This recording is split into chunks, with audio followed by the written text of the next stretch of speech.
Keeping masses enter.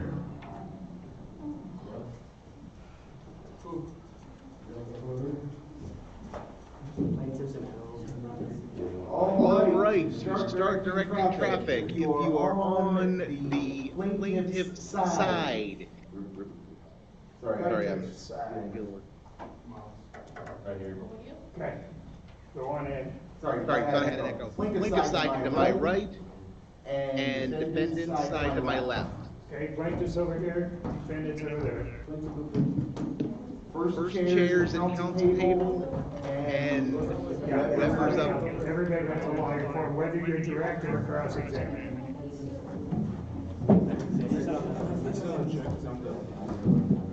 If you're an attorney, come up in the well and take a seat. If you're not on the bench at the moment, council table, seat at the bench behind council table. So first chair at council table, and then council Arya Davis. No, not Arya Davis. Rory Thomas. Witnesses stay in the gallery. Jurors. Yep, and jurors, you will please come up and enter the jury box. I don't think we're supposed to say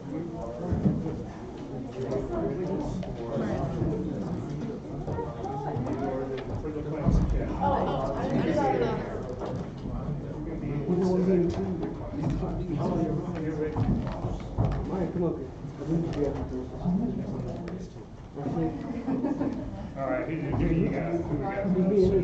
All right. Bailiff and clerk with me. And Beauty.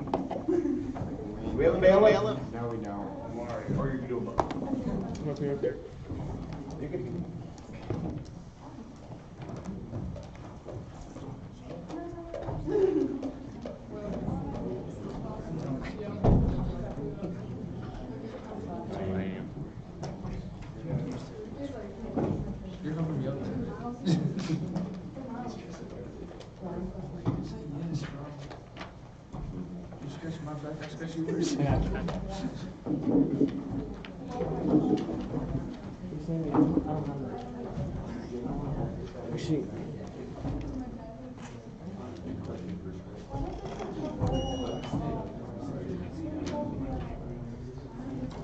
Plaintiff first chair. Plaintiff first chair. Did you memorize your opening statement? Did you memorize it? No? Huh? Oh, okay. Just try not to read off of it. Well, that's gonna be tough.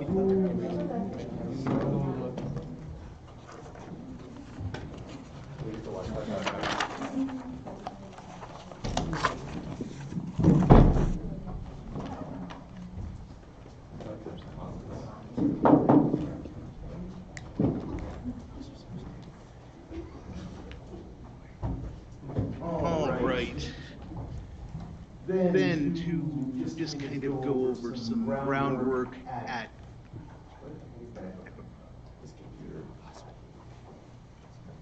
Do we shut it off? No, it needs to be on. Whole world can see us, and I forgot to mute the bloody sound on. What do we do about Wi-Fi? To see our information. I have personal hotspot, but I can't connect to Yeah, just put on somebody's hots. I'd like to have It's Katie's hotspot.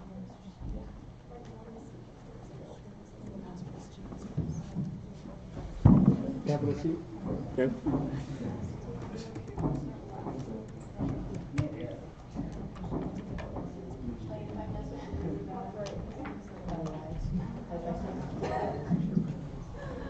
We're good. All right, ready to do it? Yeah. Okay. Is everybody on? All right, let's try this again. In front of everyone, you will find at the council table there were 2 binders. Each one contains a full set of the entirety of the problem set that was handed out. Atop it is also a copy of the rules of evidence that are being used today.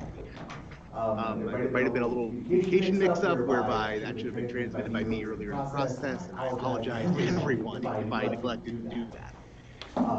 Might make some of the materials a little clearer if you actually know the rules that are being handed out, but so that is in front of you. So then, the way this is going to work today is that we are going to have a trial in this. It's Rory Thomas versus Arya Davis, a med-mal case involving an opioid overdose. And quite frankly, I'm sure you all know far more about it than I do, as I have not read the actual facts of the case very well to try to keep myself blind going into this, as I would in an actual live jury trial. So then the way this is going to work is we are going to briefly go over some stuff with the jury on what their role is that are in the jury instructions for the pre-opening statement phase of things. I will then yield the floor to the plaintiff and then defense counsel to make statements, opening statements. Then it'll go to the plaintiff to present their case, after which the defense will have its opportunity to present its case. Then we'll go to closing statements and then give the jury instructions to the jury, and then the jury will adjourn. As far as exhibits go, we have the bailiff / clerk has a, will have, if you please come over here, ma'am.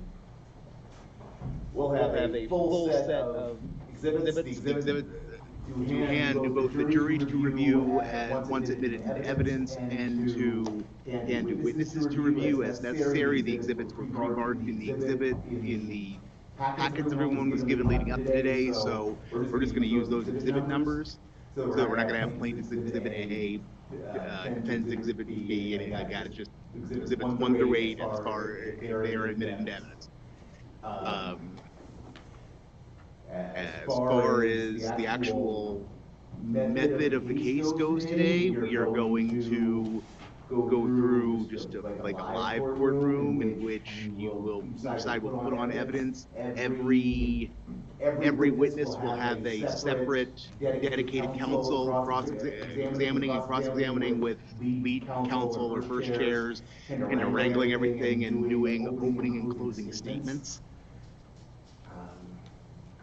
As far as the witnesses go, I would request that the witnesses, if there's an objection made, that you do not answer and do not say anything until the objection has been dealt with. Simply to avoid contaminating the record and to allow the actual arguments of counsel to be heard. All right then, is there anything further that I need to address with any of the attorneys regarding how this process is going to work out this morning as far as rough structure goes? No? Who's the attorney? So was there a question from the defense? No. All right.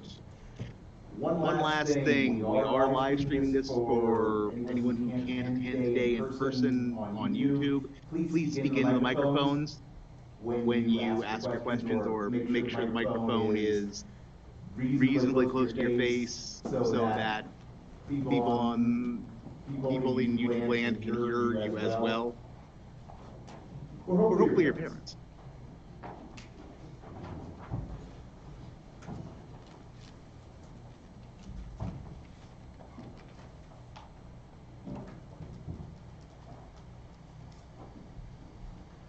Right, will each of the jurors please raise the right hand?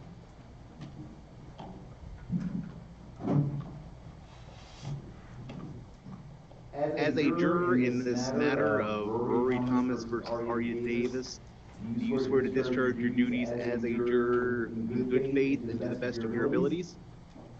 Please say I do or yes. All right. Having been sworn, I have the following, you may lower your hand, sorry. I have the following preliminary instructions to help assist you and guide you in your deliberations today. You will be the finder of fact and judge the facts before you today. You will decide how this case is resolved. You should not take anything I say or do during this trial as indicative of what I think the evidence is or what the verdict should be. My role here is to be the judge of law and adjudicate questions of law. I will make legal decisions during this trial, and I will explain to you the principles that must guide your decisions in this case, but I will do no more. And simply nor prejudice should influence your verdict today. You're to apply the law as it is stated in the instructions that you will be given at the close of argument, and apply them to the facts before you, and to decide the case in this way. The evidence from which you are going to hear today is going to come from the testimony of witnesses, documents and other items which are received into evidence as exhibits, and any facts that are stipulated to by the parties. That is, any facts that are agreed upon by the parties. The following, however, are not evidence that you may consider: statements, arguments, and questions of the lawyers to the parties in the case, objections by counsel, and any testimony that I specifically tell you to disregard. You must make your decision based only on the evidence that is presented. Do not let rumors, suspicions, or anything seen or heard outside of the court influence your decision in any way, especially if you have actually read the entirety of the packet that you were given at the start of this case. You are playing the role of a juror today, not a high school student who has had the opportunity to read everything beforehand. Certain rules of evidence control what can be received into evidence. When a lawyer asks a question or offers an exhibit into evidence, and a lawyer on the other side thinks it is not permitted by the rules of law, that lawyer is entitled to object. An objection simply means that the lawyer is requesting that evidence not be admitted, and that I make a ruling on whether it be admitted. Objections to questions are not evidence. You should not be influenced by the objection or by my ruling on it. If an objection is sustained, ignore the question that brought it. If the objection is overruled, treat that answer like any other that was not objected to. Evidence may be direct or circumstantial. Direct evidence is direct proof of a fact, such as testimony by a witness about what that witness personally saw, heard, or did. Circumstantial evidence is proof of one or more facts from which you could find another fact. Circumstantial evidence is, you should consider both kinds of evidence. The law makes no distinction between the weight to be given to either direct or circumstantial evidence. You are to treat them, you may treat them and give them whatever weight you feel is appropriate. You may decide the case solely based on circumstantial evidence. In deciding the facts, you must determine what testimony you do or do not believe.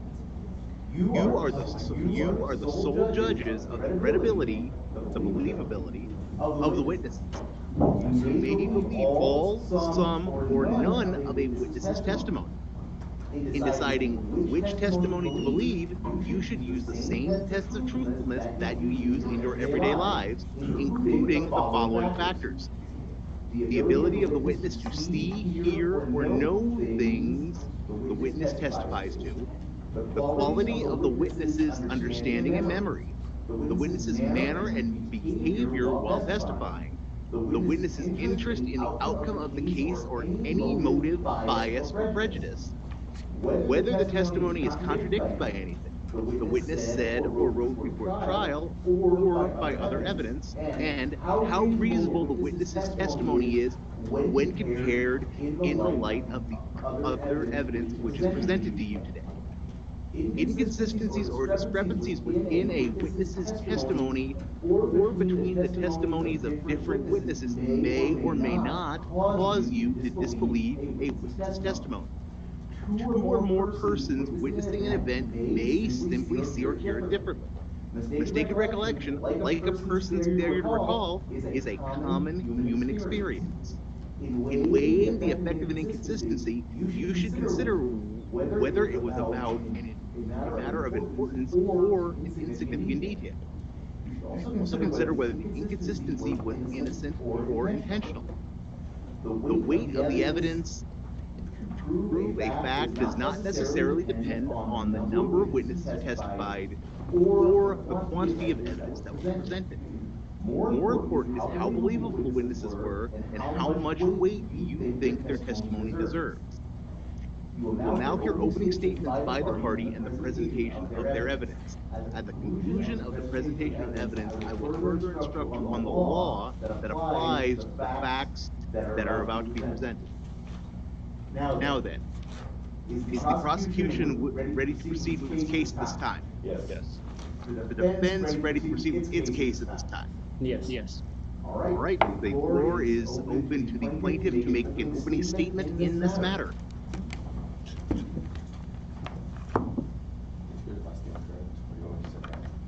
I would appreciate it if you would sit down, sir, simply so that everyone in the outside world who may be taking in witness things too. Thank you.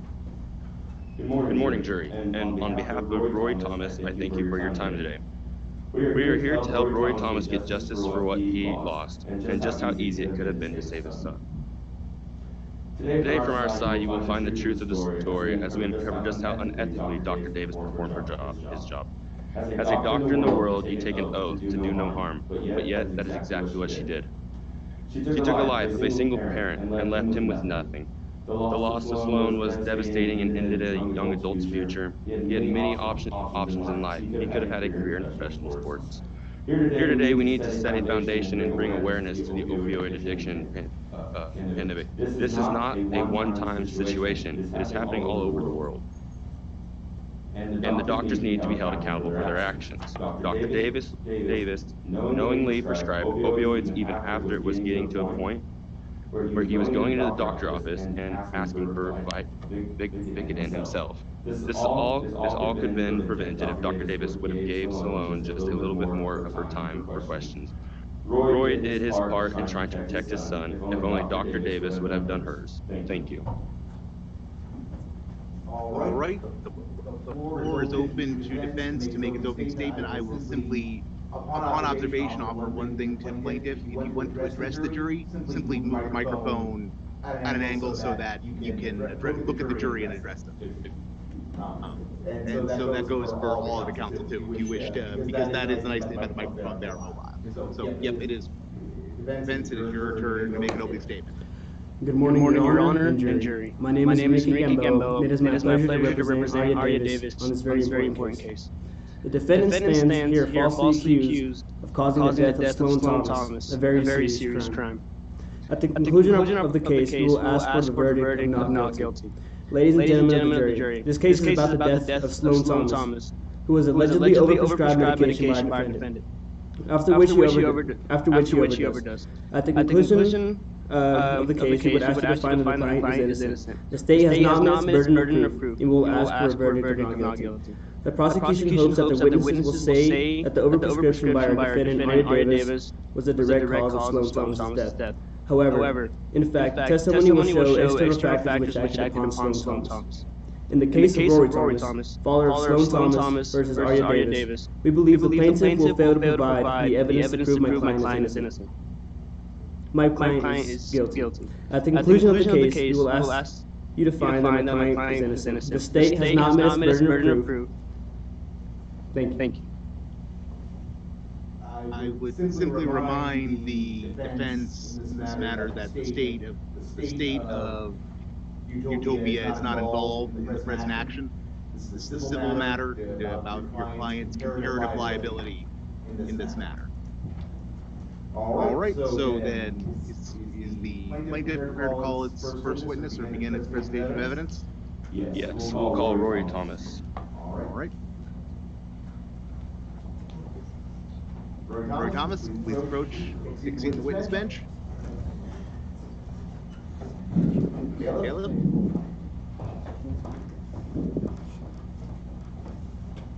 Thomas, please have a seat. Make sure the microphone is in front of you. Will you please raise your right hand? You swear to tell the truth, the whole truth, and nothing but the truth, so help you God? I do. Witness is now sworn. Please state your legal name for the record. Rory Thomas. All All right. The floor belongs to you, plaintiff's counsel. So it is said that on February 6, 2013 was your first time visiting Dr. Davis. Is that correct? Yes, my son had an injury. What did you think of her? I thought she was very nonchalant. She didn't state anything about the addictiveness of the Vicodin. Did you ever get like a weird feeling whenever she was in, like she just wasn't trying to do her job, just trying to get to the next one? I did. She didn't look too deep into his medical history. Okay. So I've done some reading that your family has been put through some trauma, about some passing going on. Do you think that could have been genetic or just happens? Well, my grandfather was very addicted to pain medication and alcohol, so I feel it could be a cause. Okay. Did you ever think Dr. Davis knew about your past? Or I don't think so. It's not something I disclose, right away. But it should have been on the records that she. Yeah.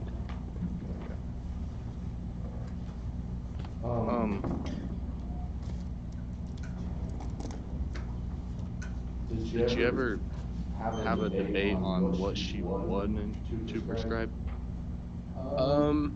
No, she did not. We got there and she immediately prescribed Vicodin after maybe minutes of speaking of it.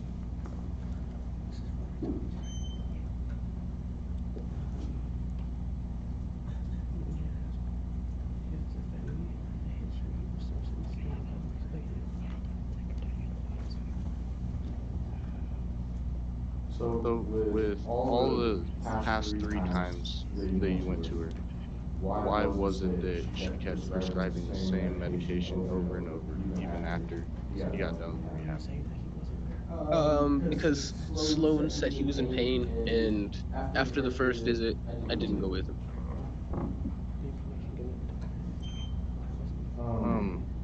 After you got Sloan out of the rehab center, did you ever thought to inform the doctor that he went to rehab and the medication that she prescribed?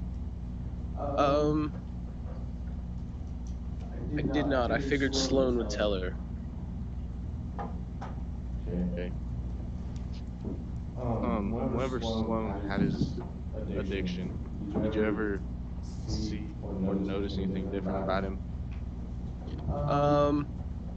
No, I did not. He seemed perfectly fine other than the pain that he was feeling.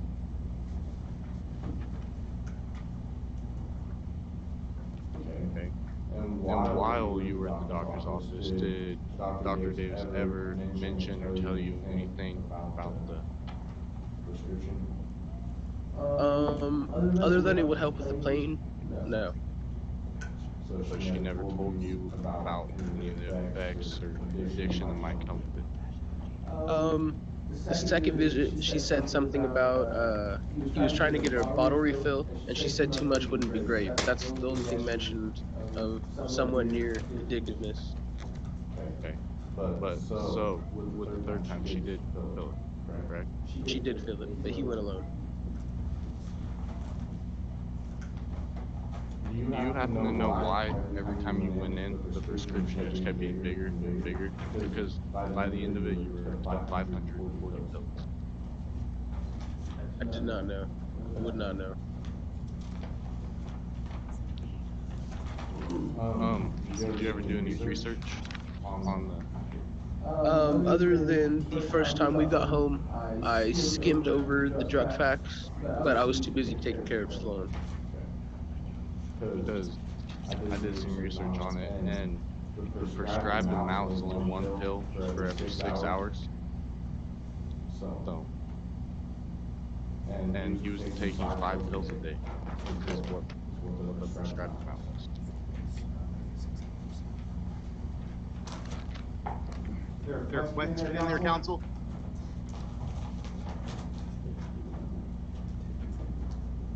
then disregard the testimony of the witness regarding golly, that's a lot of pills, jury.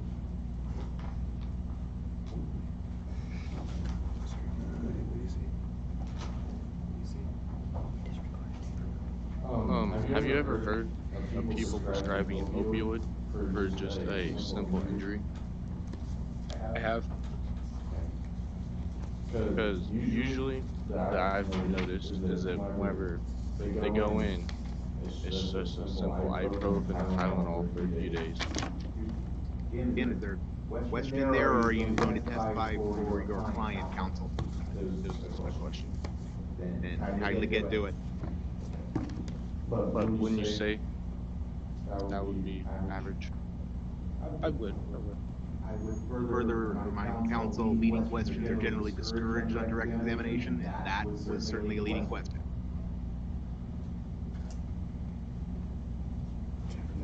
That'll be it. All right.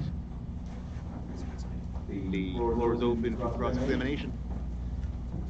Do you mind stating your name, age, and where you're currently living? My name is Rory Thomas. I'm a 46-year-old parent living in Utopia City. Okay. Ma'am, counsel, you want to put that microphone in front of you? Oh, yeah, thank you. Are you a drug addict or a recovering drug addict? I am not. Do you know the traits of a person with a drug addiction? Yes, I do. My grandfather was an addict of alcohol and opioids. When Sloan was prescribed prescription pills, how much time and research did you spend on those pills? Not long. As I said earlier, all I did was skim over it. I was too busy taking care of my son. Did you ever ask Sloan about how he felt for the first week or two of taking those pills? I did not. Were you notified every time he got refills? Only through the invoices in my mail, since he was still on my insurance. Were you notified every time he had doctor's appointments? As he was in college, I did not make them, other than the first one. Were you ever in contact with the doctor to be sure that his refills were needed to be getting redone? I was not. Were you aware that he was getting the pills refilled very often? Other than the invoices, no, ma'am. Did you ever call the pharmacist to make sure that they were fully aware of how often he was refilling them? No, ma'am. Did you have family or friends that experienced substance abuse? Yes, ma'am. My grandfather. Was Sloan aware that he had relatives experiencing substance abuse? I couldn't bring myself to tell him.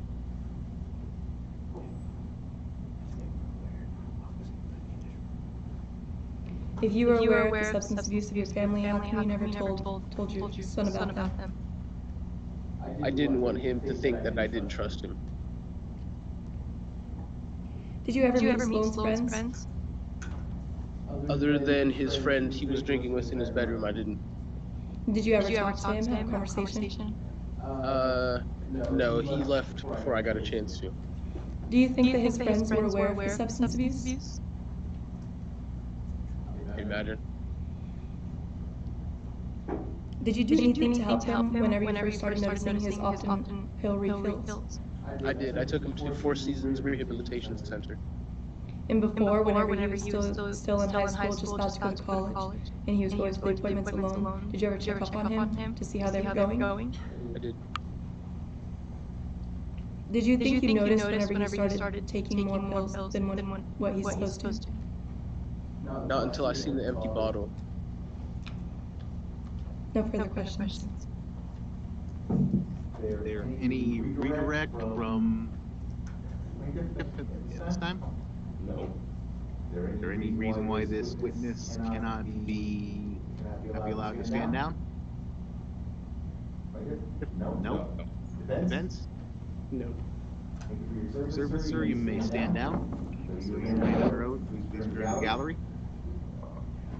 All right, the plaintiff would please call its next witness.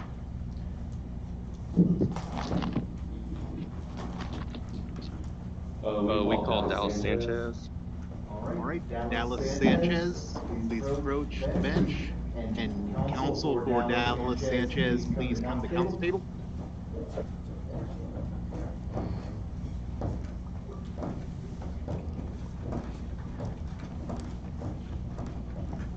Please raise your right hand. Do you swear to tell the truth, the whole truth, and nothing but the truth, so help you God? Do. Ma'am, please state your legal name for the record. Alice Sanchez. Ma'am, I saw you bring up some paperwork with you, is that correct? Yes. May I see it? What paperwork is that?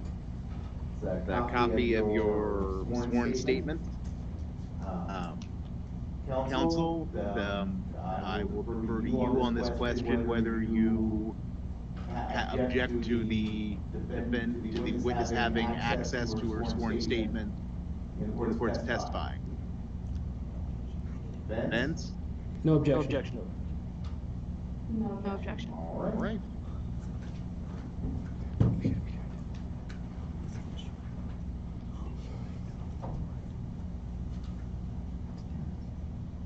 All right, plaintiff, floor is yours. Mr. Sanchez, why are you here today? I am a friend of Rory Thomas, his son.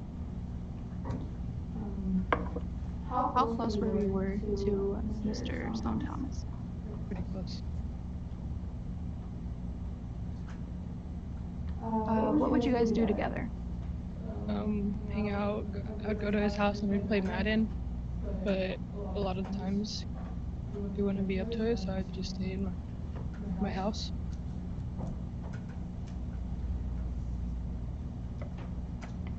Do you ever notify anyone of his drug use? When did you find out he was taking the codeine? Whenever I was at a sports game with him, he was complaining of his shoulder, and I saw him reaching into his bag for pills. Would he take those pills to the parties you guys would go to? Yes.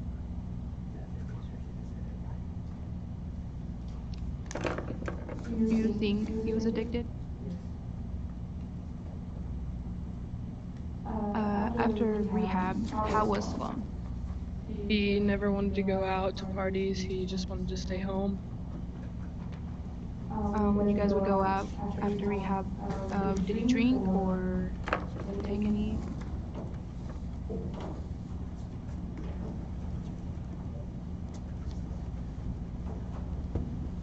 So you would say rehab worked for him? Yeah. Did he tell you when he started to use the codeine again? No.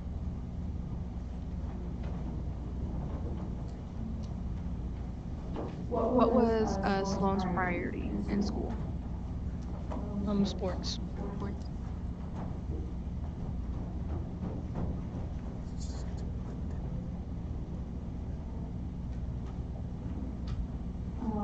Did any of his parents know what was happening at him in school?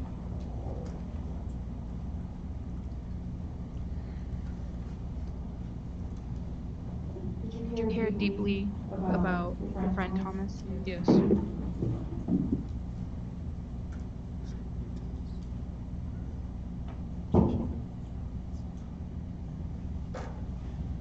Did you give him any advice when you would see him taking his pills?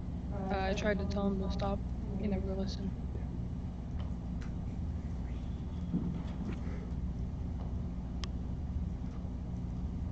After rehab, did he avoid parties? Yes.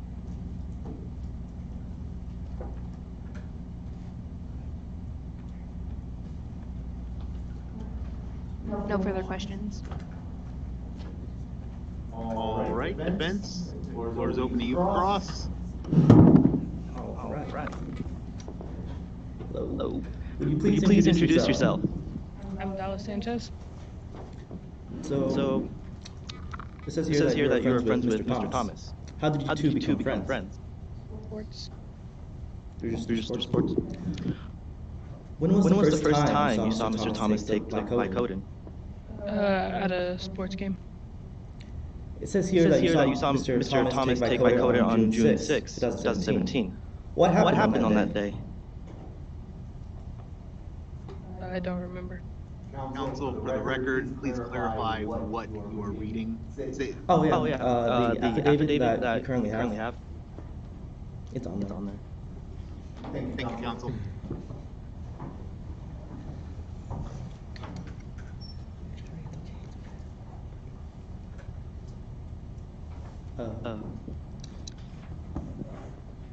Can you read Can you read what what it it says? says? Or Do you remember?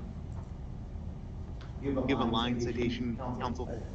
Here, I believe the affidavits are the lines are numbered. Oh yeah. Oh Can yeah. you read, Can you read, Direct Ms. Sanchez exactly where she line 74 through 80? 80, around there.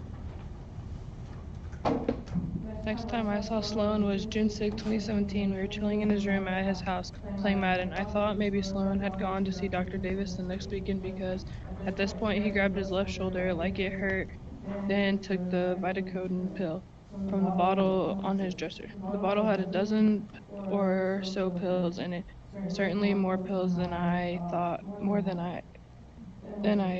seen 3 days earlier. Just then Sloan's parents, Roy, walked in. Roy looked at the label, grabbed Sloan's right arm, and drug him out of the room, leaving the bottle on the dresser. Did you Did look you at look the at the bottle bottle after the incident? No. Okay, well, it States states here that you did. And can you confirm that the pills were unprescribed to him? It was a prescription. But was it Was it prescribed to prescribed him? It didn't have Sloan's name on it. Okay. What happened after Mr. Thomas was taken from the room? Snuck out the back door. Okay. Did you talk to Mr. Thomas after the incident?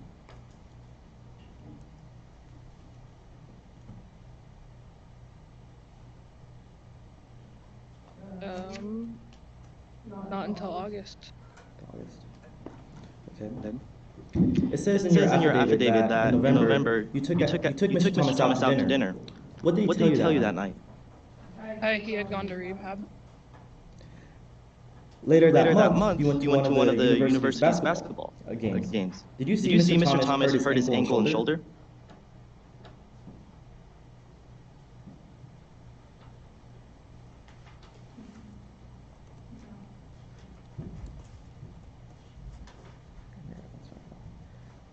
After line 101. Yeah.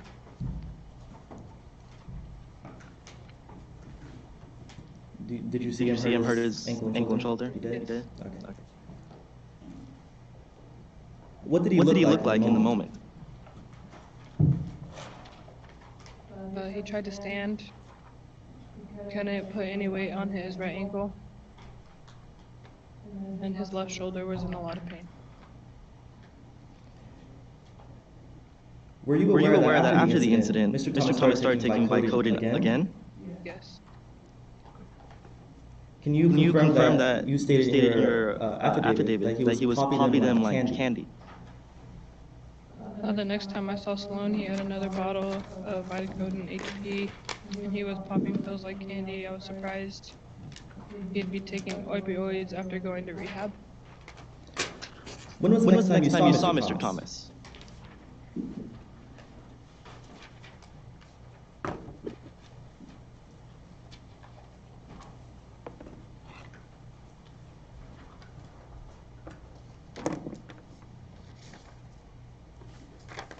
Not until June. What did he tell you on that day?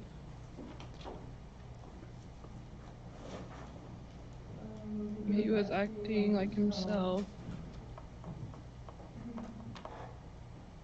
He said, I'm almost out of my Vitacodin. I really need more. I've been trying to get in touch with my dog, but I called to make an appointment. I was told that Mr. Davis couldn't see me until after the holidays. I don't know what to do. I can't sleep. I'm in so much pain, and I can't keep any food down.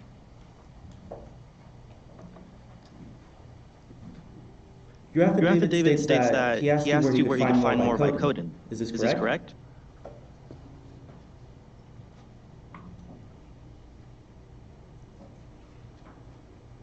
No. Did you say no? No. Well, let's see. It says right here. Do you know? And your affidavit it says. Can I say that? Or should I ask? Can you read lines 126? I need to find another way. Do you know anyone at school who's selling things? And what did you say?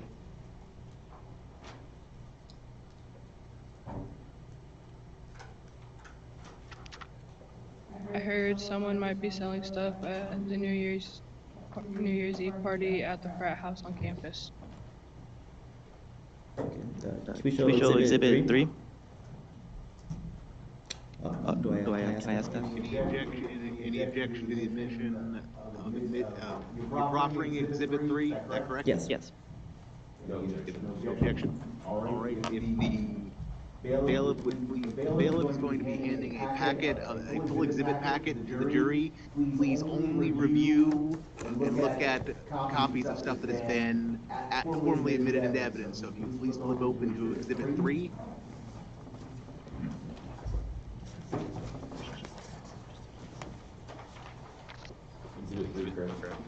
That is what has been proffered, yes.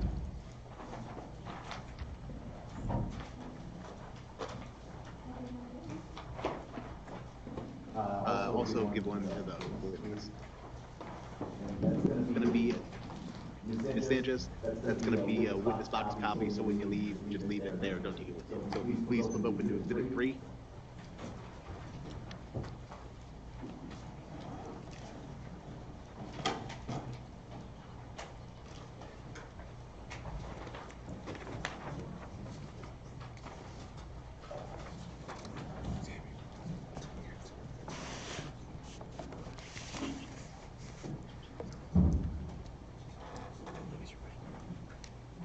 Counsel, the exhibit has been proffered and admitted. Okay. With this evidence, can you confirm that you directed him to the New Year's Eve party at the campus?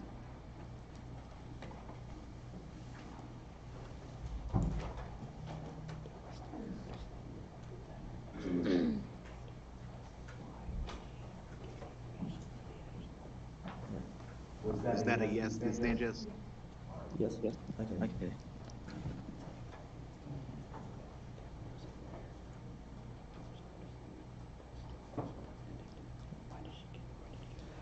So, if you were aware that he was becoming more addicted, why is it that you directed him to a frat house party?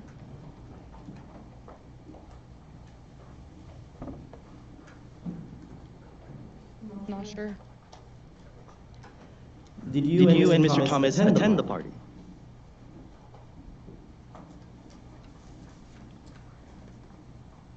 Yes. When you arrived at the party, what did you and Mr. Thomas do?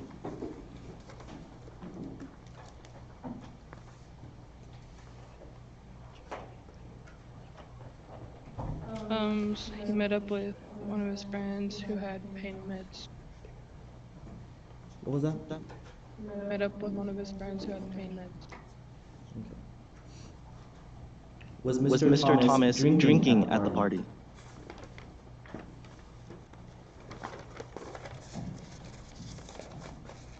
No. Did you say no? Please speak up, speak loudly and clearly, ma'am, so that everyone can hear you. No. You said no. Okay.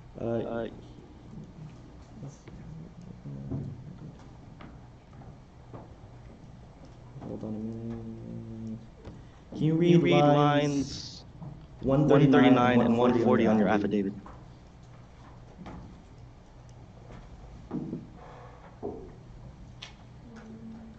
Aslan was certain of attention most of the night while mainly hanging out in a different room with some other friends. He had a couple beers in his hands when I saw him around 10 p.m. So I'm gonna ask again, was Mr. Thomas drinking at the party? Can you show Exhibit 1?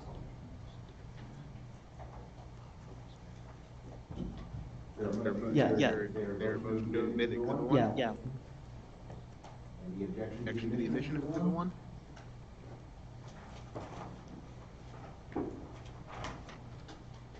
No, Your Honor. Right, so admitted. All right. Oh, do they have it? Oh, yeah. Okay. Are you aware that the consumption of Vicodin is prohibited under the influence of alcohol? Yes. Did Mr. Thomas eventually find the dealer at the party? Yes. Do you believe that the bag he was carrying held unprescribed Vicodin? Yes. You've written that you didn't know he was going to take the pills that night, yet isn't it true that you also testified earlier that he seemed moody and restless when asked about finding more Vicodin?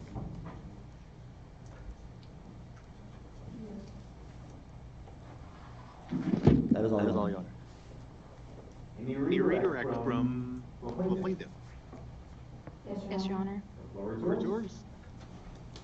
Can you please restate or reread the lines on your affidavit 115 through 117, please?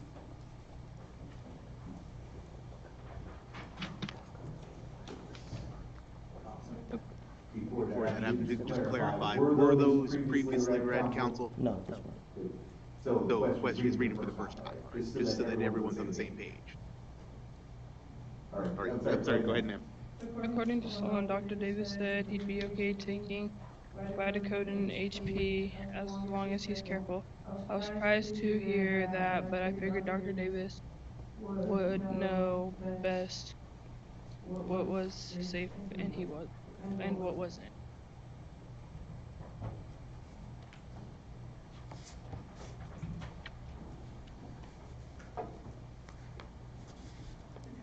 Do you think the doctor should know what addiction looked like? Yes. Did she keep prescribing those pills? Yes.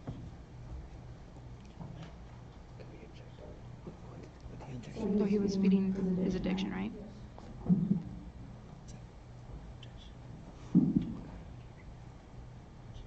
Was it hard to get a hold of Dr. Davis when you wanted to get a red pill? Yes.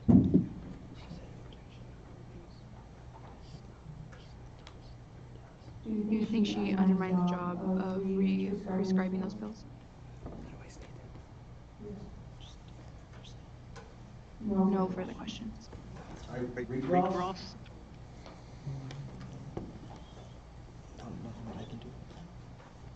No. No recross? Is there any reason why this witness should not be allowed to step down this time? No. Defense? Nope. All right, then Ms. Sanchez, you are free to step down and read under oath in the gallery. Plaintiff, your next witness. We're gonna call Blake Spaller. All right. Ms. Spaller, please come on up and counsel for Blake Spaller from the counsel table.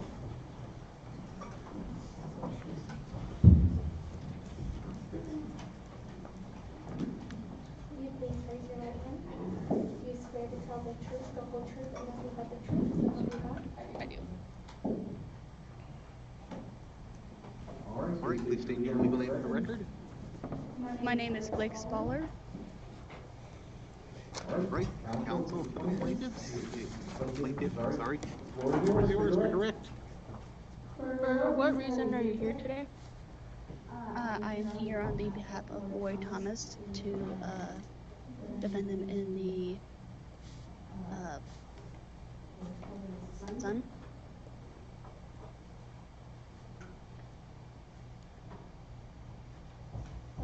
In Exhibit 2A,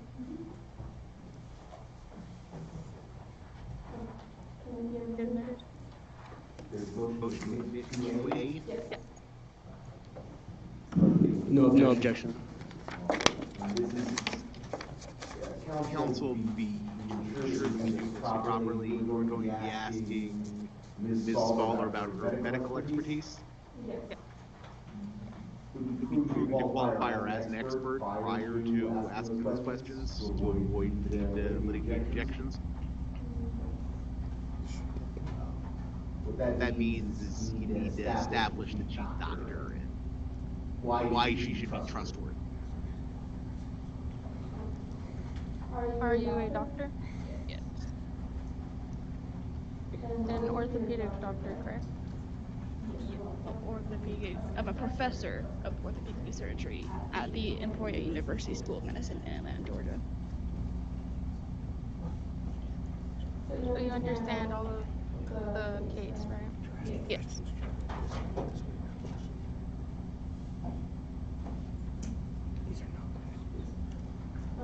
What makes you a credible witness for this case? So I am a chief of sport medicine, and like I said, I'm a professor of orthopedic surgery at Emporia University School in Atlanta, Georgia. I have testified in 10 previous cases for malpractice before. I have also been personally, I wouldn't say victimized, but I have been personally affected by a case like this. Previously, in 2014, my nephew, who became addicted to prescribed opioids, then later got into heroin and passed away in 2014. So I am an advocate for proper dosage in the medical field. Do you believe Dr. Davis could have known the signs of addiction? Yes. Do you think there could have been another type of medicine that could have helped? Yes.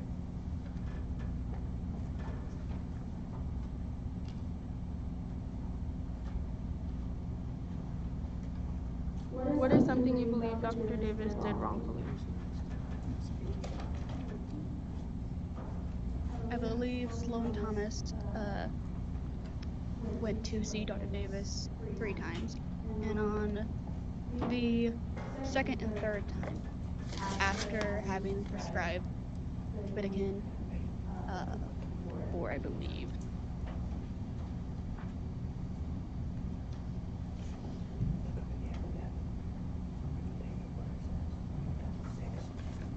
for 6 pills per day.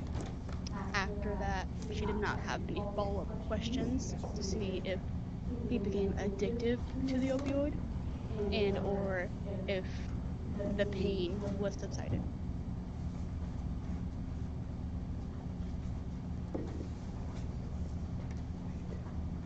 Do you believe they should have spent more time dealing with the problems of the opioids?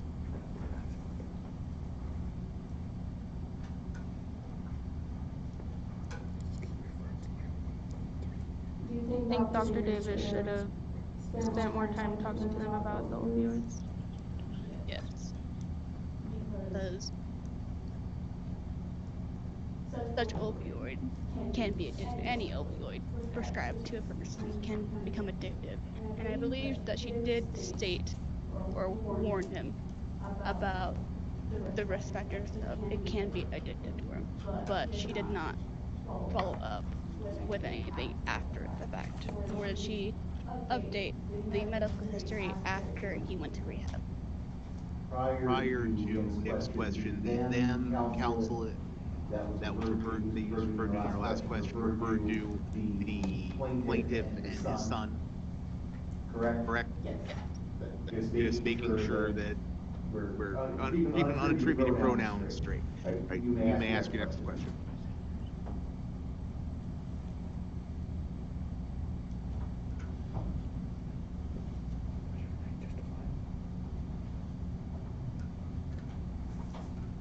No further questions. All right, defense, as far as cross-examination, the floor is yours.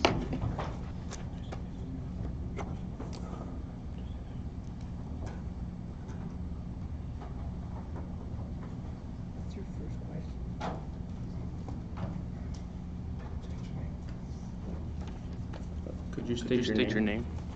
Late Staller. How definitely does opioids affect athletes? Can you repeat that question? Please speak in the microphone, sir. Just speak up and enunciate. How typically does opioids affect athletes? I believe they affect them more than people who do not contribute to sports.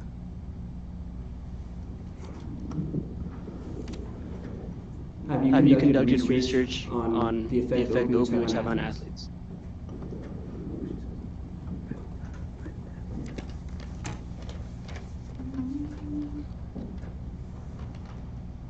On athletes, I have not. I have only done research on how to properly do dosage for a person who is prescribed opioids, or what the risk factors people have that should not be prescribed opioids.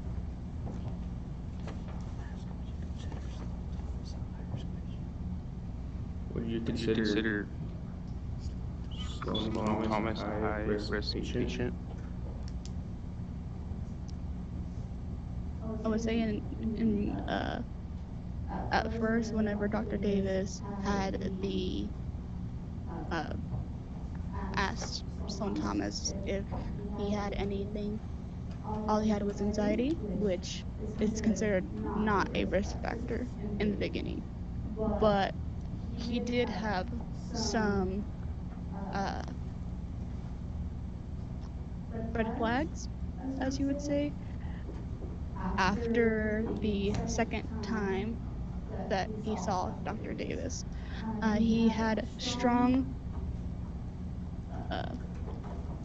signs of medication abuse, such as anxiety, which he did previously have, mood swings, and a strong prescriptionated with obtaining more Vitican.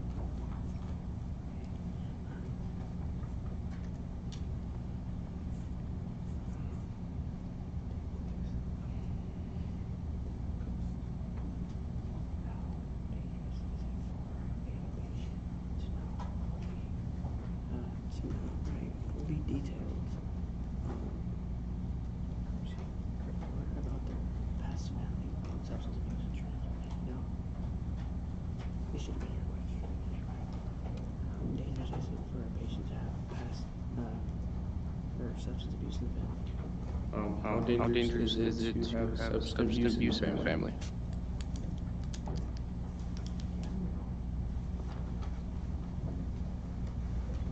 Did you Care to be a little more specific, counsel, with regard to dangerous in what regard?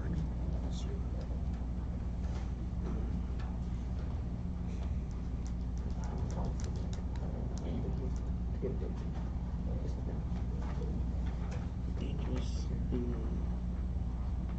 as a way.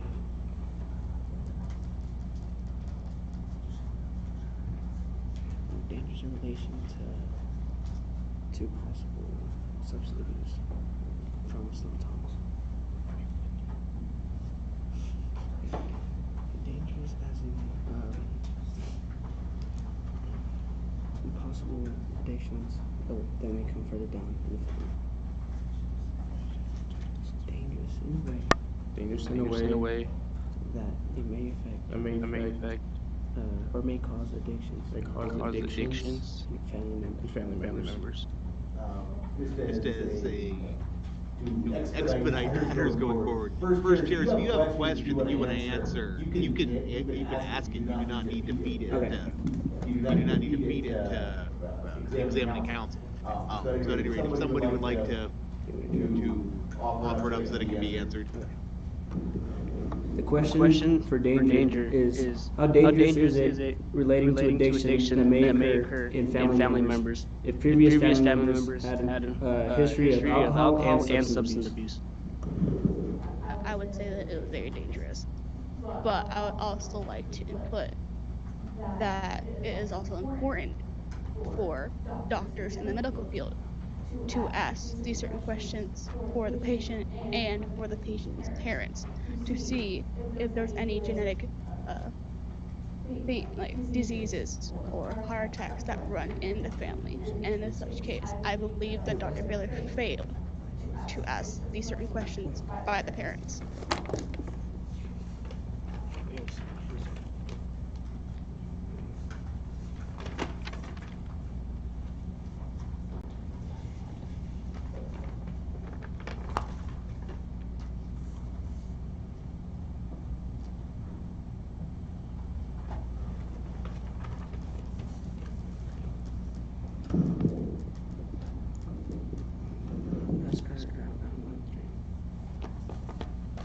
Could you read line 103?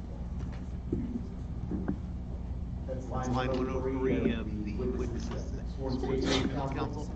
That's correct. Nonetheless, patients wishing to conceal or omit personal medical information cannot be prevented from doing so. Why do you believe Sloan Thomas did not mention the previous, or the substance abuse in his family?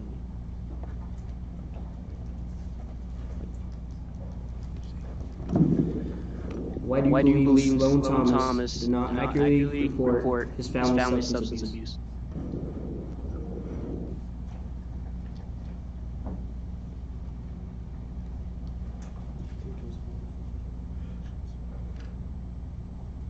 At that age, you don't really tell your parents everything. I believe, as a sport athlete, his parents would probably disregard him to ever play a sport again, to make sure that that wouldn't happen.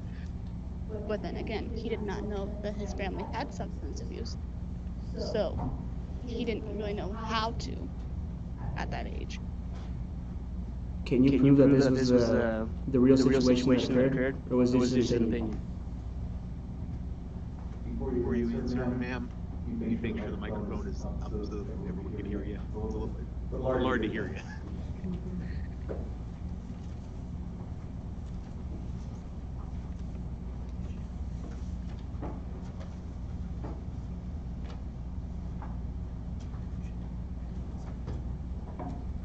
I do not know why he would not tell his parents. That is up to him.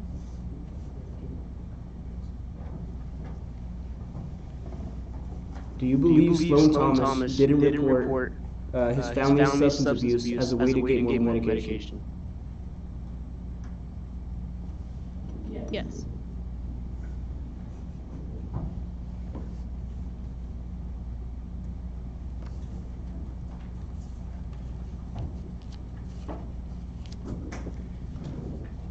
Can you read line 104 to 107 from your statement?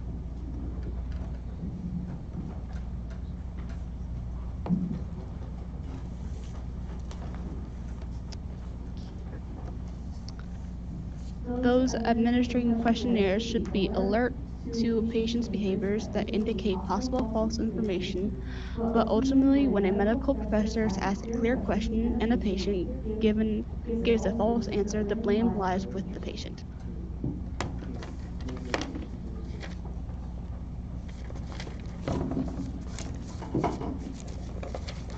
You previously mentioned that it was possible that Sloan Thomas did not report the substance abuse in the family as a way to get more medication.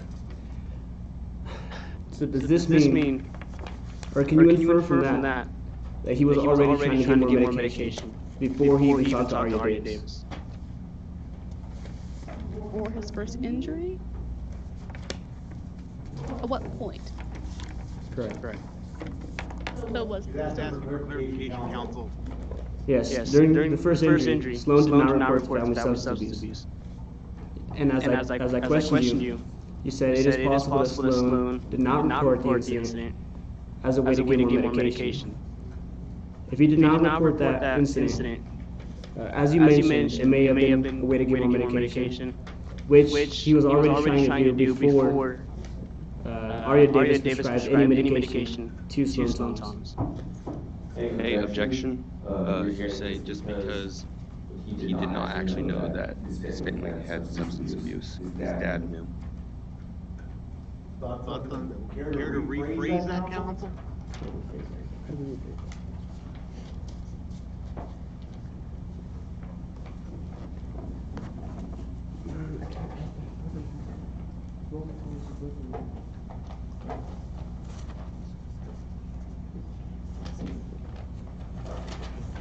Rory Thomas was present during Sloan Thomas's first appointment with Arya Davis. If Rory Thomas was there and he knew Sloan had the chance of getting opioids, why was it not properly reported?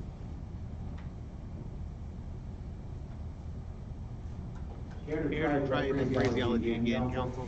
Speculative?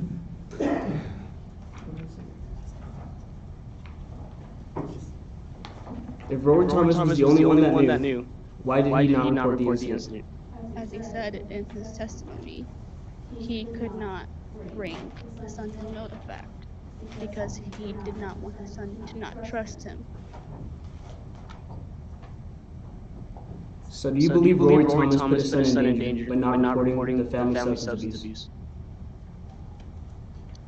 He is a part of it, yes. No further questions. Is there any redirect in this matter, plaintiff? Yeah, we have a couple of questions. Just to clarify, you believe Dr. Davis was in the wrong. This is a preventable death. Yes. After the first one, whenever let me rephrase that. In the first place, each time she prescribed Vitican, it was always the max amount of the prescription. 6 pills a day seemed a bit too much for an ankle injury. And then in 2017, when he got his rotator cuff on his arm, it was a max amount. Why do you think she would do that? I honestly do not know why she would do the max amount each time. So we know that he kept coming back for refills and she granted those, correct? So do you believe that she was feeding his addiction over and over again, even when signs started to show that he was getting addicted? Yes. No further questions. Is there any recross in the defense? No, Your Honor. Is there any reason why this witness cannot step down? No, Your Honor. Just prior to allowing that, I did not ever formally announce that Exhibit 2A was admitted into the record of evidence. There's nothing else that we wish to do with that plaintiff? No. All right, the witness may step down. All right, is there any further evidence that the plaintiff would like to attempt to admit at this time, or any further witnesses the plaintiff wishes to call? We do not. Plaintiff rests. Plaintiff rests. All right. The plaintiff has rested. The defense, it is the floor is now yours to present your evidence and your case in chief. So, where would you like to start, defense? Maybe call Arya Davis to the stand. Arya Davis would please approach the witness box and counsel for Arya Davis, please come to counsel table.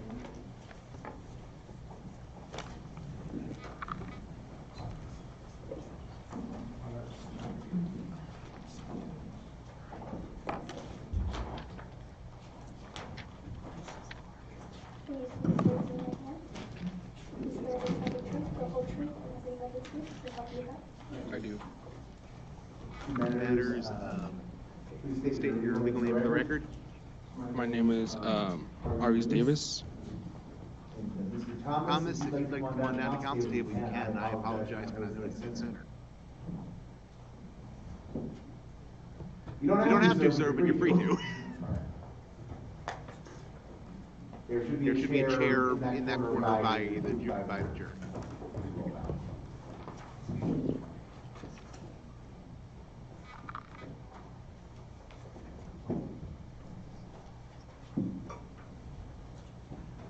All right, I apologize for that. The floor is yours, defense. Mr. Davis, would you mind stating what your occupation is? I am an orthopedic surgeon who works at the University of Sports Medicine Center. And how long have you worked in this field? I have, including my residency, a total of 15 years. Were you aware of any substance abuse Mr. Thomas might have engaged in? I wasn't aware of this fact. Was there any concern that Mr. Thomas might have used the Vicodin you prescribed him? I saw no signs of abuse with every time he came for his visits, or neither was it mentioned in his consultation.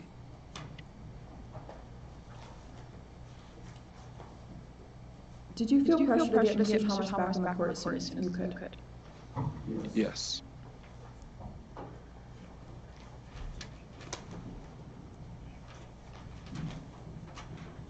You continuously stated how important basketball was to Mr. Thomas in your affidavit. Would you say that you felt empathetic towards the patient? Yes, I believe this young boy had a possibility of going to the NBA. How trustworthy would you say the patient was? When Mr. Thomas came into my office, he looked like a well-trusted boy. And there was no suspicion at all? Not that I noted.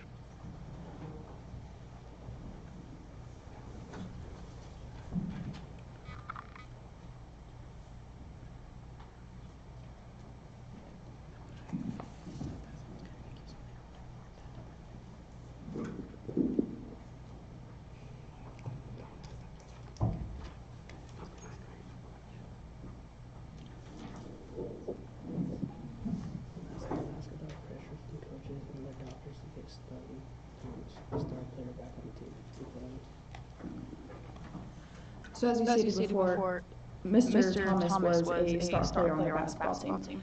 And you felt pressure from other doctors and coaches to get him back on the court as soon as possible, correct? Yes, a lot of doctors at my facility where I worked at were also pressured as well as me to get these players back on the court so they can perform at their highest performance peak. So you prescribed what you felt was needed to accomplish that, correct? Yes, I prescribed Vicodin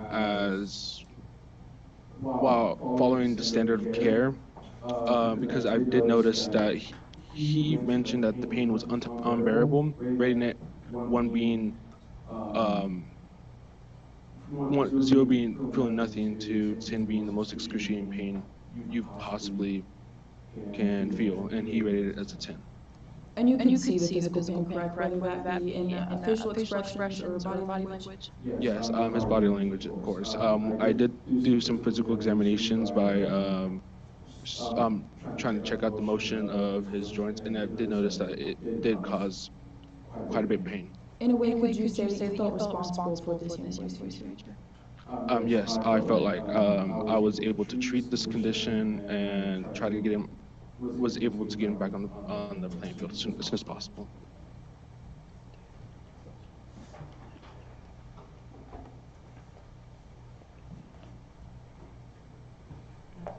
If you would have been aware of the family's previous abstinence, would you have prescribed Mr. Thomas with opiates?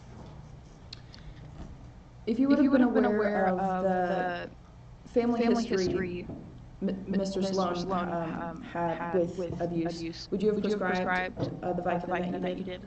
I would have not. I would have restrained from opioids due to the interaction with alcohol and other well-known drugs, over-the-counter drugs.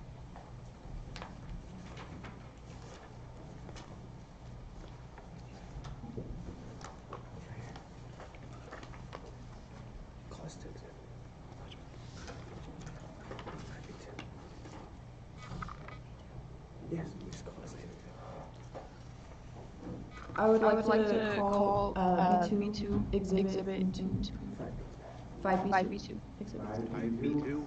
5B2. Exhibit 5B2 has been proffered for admission as evidence. Is there any objection from the plaintiff? No objection. Without any objection, so admitted. 5B2 has entered evidence. On the report, it says, how often do you drink alcohol?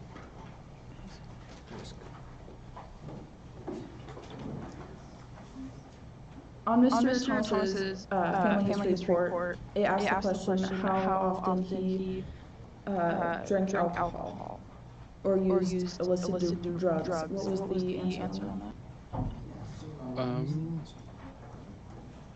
Could you please refer to me where it's located on the page?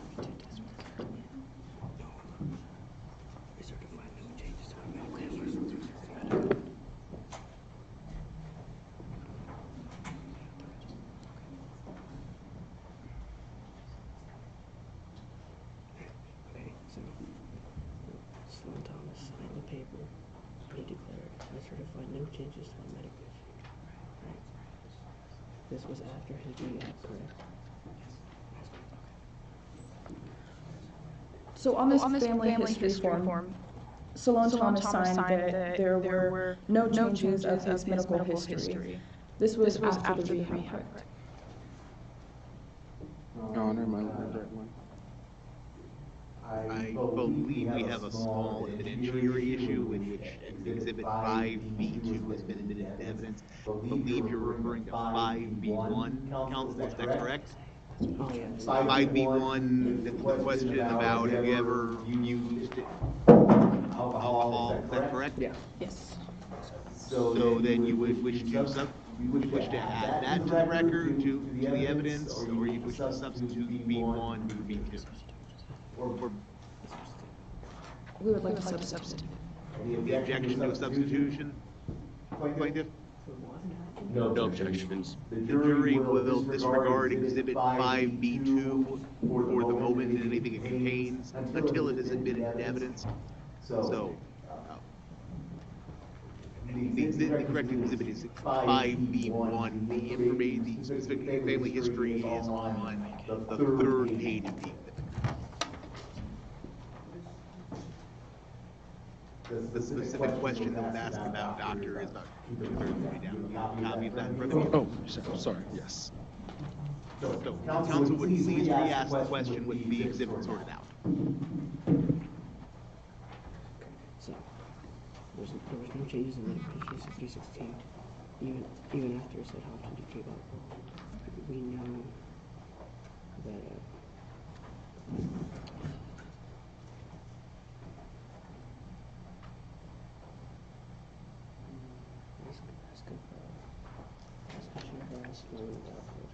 if he ever attended parties.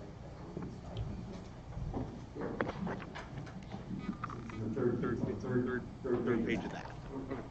Did you ever discuss with Mr. Thomas how often he went to college parties or participated in drinking activities? I'm sorry, can you repeat that question?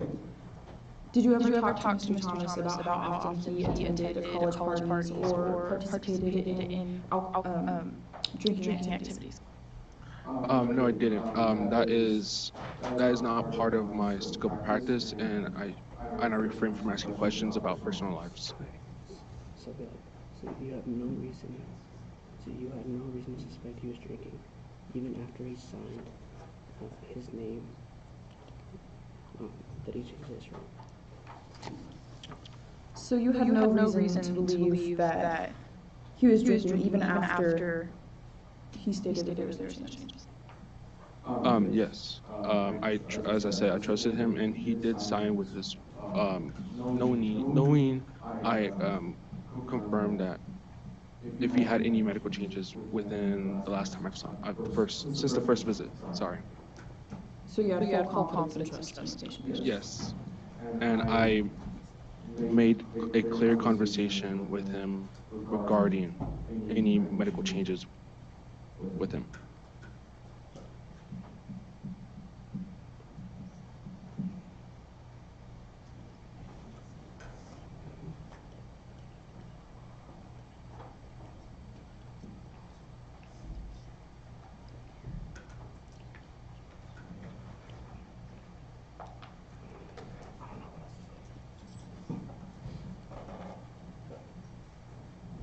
No further questions, Your Honor.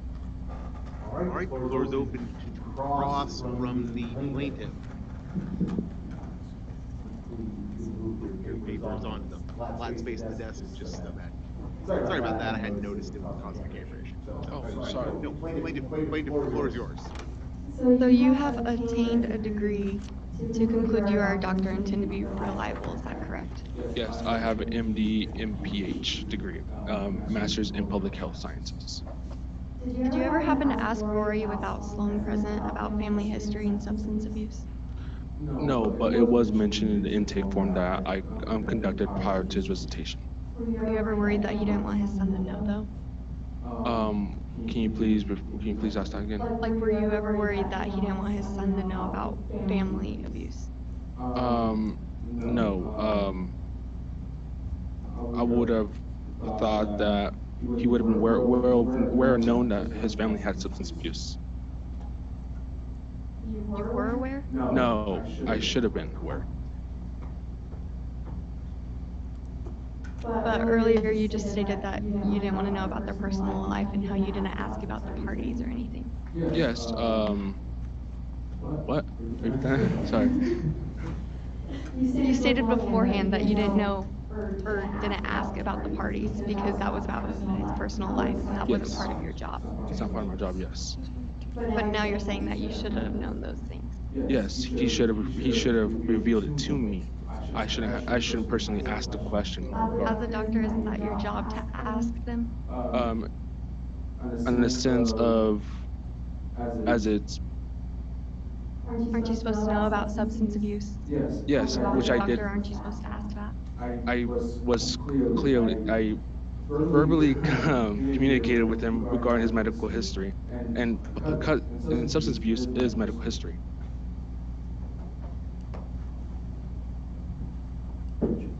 So did you know that opioid medications have a risk of addiction, abuse, and misuse, even if you're taking the dose correctly as prescribed? Yes, which is why I chose to go with the Lidocaine drug. So Vicodin contains hydrocodone, meaning it's a controlled substance, meaning Yes. it has to be watched carefully.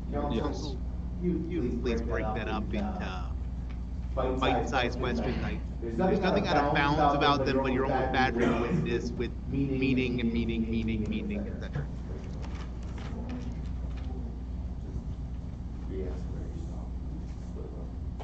Can you explain why you continued to prescribe 30 days worth of pills, knowing it had an hydrocodone, meaning it was addictive?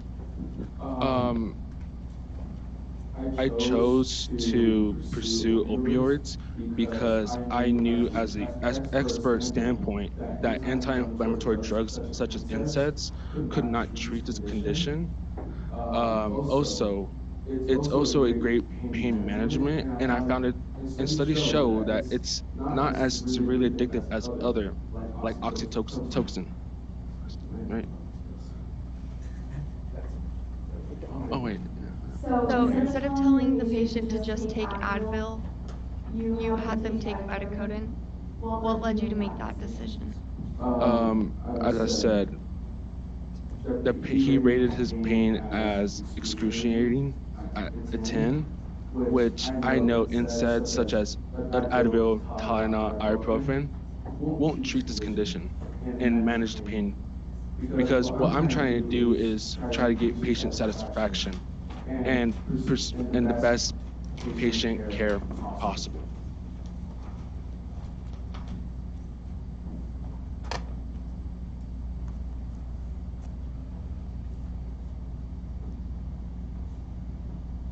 Can you recall on the February 6th appointment what his pain tolerance was, what his pain level was?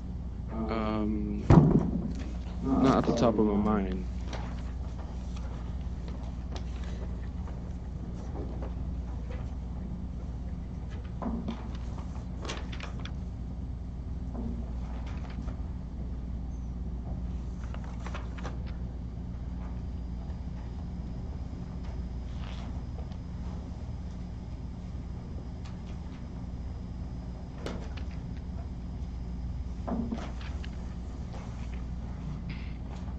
So his pain tolerance was actually lower on his February 6th appointment, but you still advised the patient to continue taking the medication.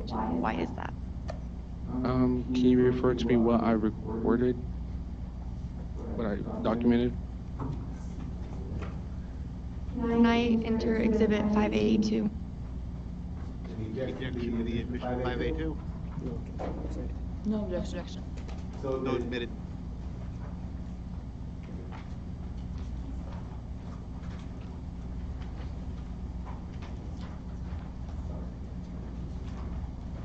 So on the second page of Exhibit 582, under the history of present illness, it says that he rated his pain on a scale of 2 out of 10, and that the pain was manageable. But he still was continued taking the medication per your request. As I stated, if you can, I referred to physical therapy to improve the ankle. Where? Under the care plan, it says that you advise the patient to continue taking over-the-counter pain medications, which would include the Vicodin. Over-the-counter, ma'am, is But like, it also says such as NSAID. that's NSAID, and that's ibuprofen. Let him finish before asking your follow-up. Yep. NSAID stands for non-steroid inflammatory drugs, which could be Advil and ibuprofen, which you don't need a prescription doctor note to obtain. So later on, though, you still prescribe that medicine. Did I?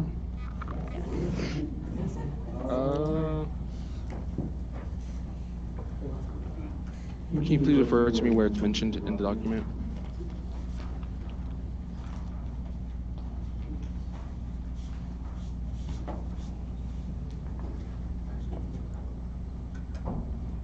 At this time, I would like to enter Exhibit 5B2. Objection to the admission of 5B2? Objection? No objection. Thank you. All right, no objections, so ordered, entered. So on April 12, 2017, the patient requested Vicodin refilled and it was granted. Along with May 17, 2017, it was also requested again and it was granted again. You said May? April and May. April 16th, right? April 12, 2017.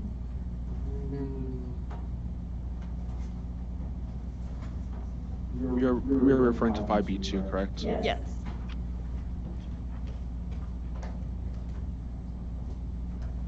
Where's his head? You said, okay, April 12th, 2017. Yes, as you can refer to he still complained of pain in his shoulder, in his ankle. And so, and his rotator cuff, which is quite painful, I can say. So I did grant another dosage of the drug, routine. Earlier you said Sloan did not give you any you never thought he was going to keep doing it, but yet on 06/2/2017, patient left voicemail in general mailbox requesting a Vicodin refill. Current prescription should last until appointment on June 19th. And you still say that you did not have any suspicions of him being addicted to this drug. Is that correct? Yes.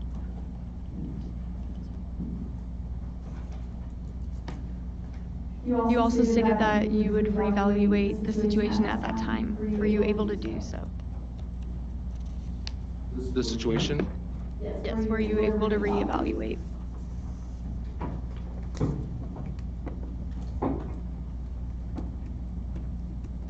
Are you referring to the situation that happened on June 2nd of 2017? No, I was not able to reevaluate because the patient did not show up for his next prior appointment. Did you continue to prescribe the medicine? although he was a no-show?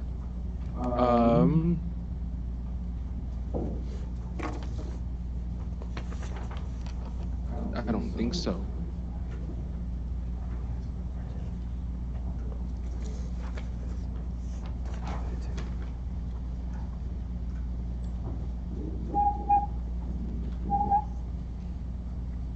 So knowing that Vicodin was an addictive drug, why did you prescribe the maximum dose? To treat the maximum pain that he clearly stated he was in. So earlier you said that you wanted to get him back onto the court, and you prioritized that over his well-being. Why is that? Because my patient had his goals were very achievable. He was able to perform at a high peak, which is very talented, and he's very talented. So for me to provide him the best, not only patient care, but also help him with his lifestyle. As a medical professional, wouldn't you want him to be healthy to be able to get there? Yes. But why would you prioritize his court playing time? Because as other doctors who are working in my facility, they also prescribe maximum dosage of Vicodin. But now at this age, he is unable to do so. Athletes have required different amounts of opioids as they have a higher pain tolerance.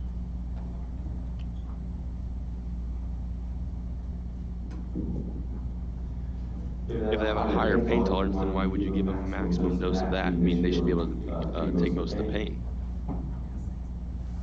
Correct?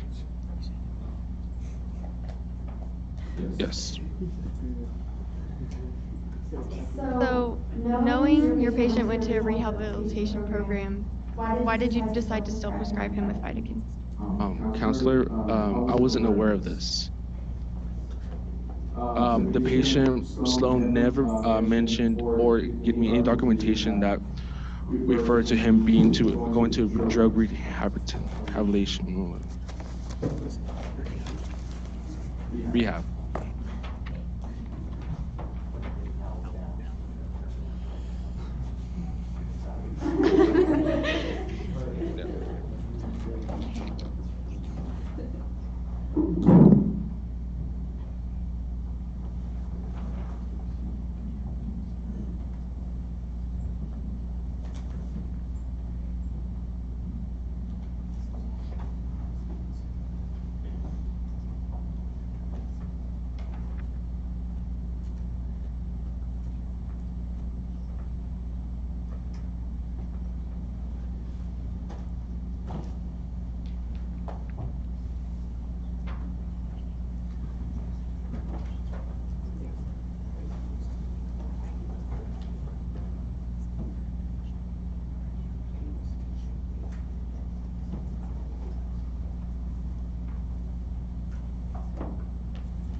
No further questions. All right, is there any redirect on this matter, counsel for defense? Yes, we would like to come back to evidence 5A, 5A2. Or Exhibit 5A2. 5A2 is already in the record, so floor is yours. It states here that Sloan presents up for a follow visit. Ankle pain has been present for 8 weeks, is acute in nature, and is reportedly better. He rated it scale 2 out of 10. Patient states pain is manageable with NSIDS, also known as non-steroidal anti-inflammatory. Question, counsel. I do. These are non-opioid drugs, correct? Yes. So when you mentioned the pain was a 2 out of 10, he was not taking opioids at the time. No. He was only taking non-anti-inflammatory medicine, correct? Yes, which is also known as, it's also an over-the-counter medication.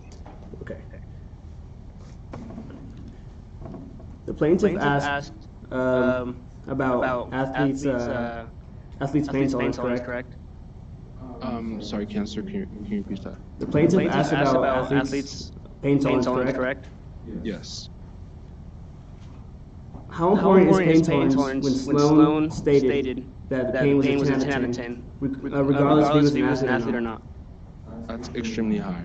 Pain, regardless of athlete, is still a 10 out of 10, correct? Yes. No further questions. Any recross from the plaintiff? Yes. So in your affidavit, you talked about, I'm looking at lines 151 to 156. So, or 157. So on April 12th, Sloan left a message on your office phone, correct? Correct. So even though you said you didn't notice any signs of being addicted, he still snapped at you and like declaring that he needed more drugs, correct? Yes. And you went ahead and prescribed them even a week earlier than what they were supposed to be. A week earlier? Yes.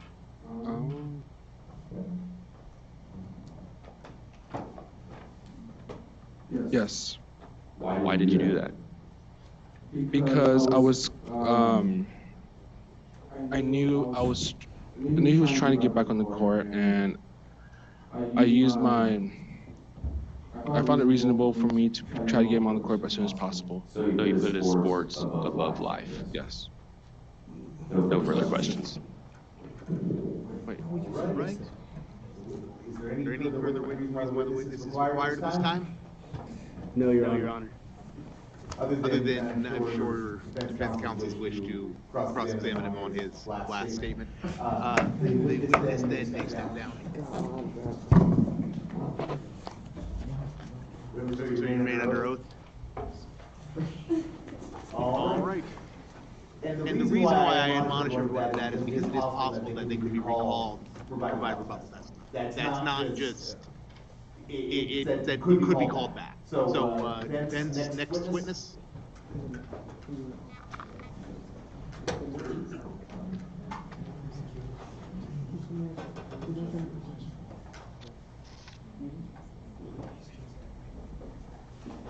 We would like to call Finn Morrison to the stand. Finn Morrison, please, approach the witness bench, and if counsel for Finn Morrison, please rotate up the counsel table.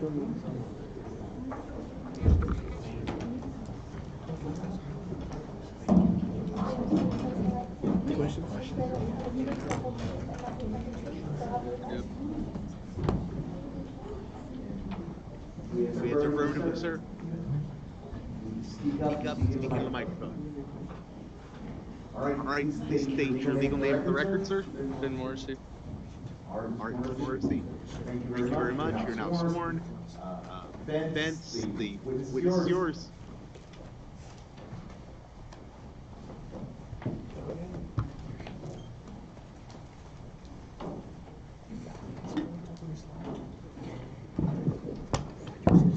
Could you please state your name? Ben Morrissey.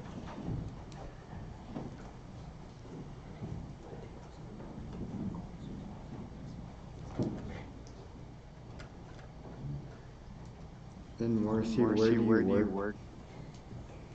I'm currently a team physician for the Utopia Guardians.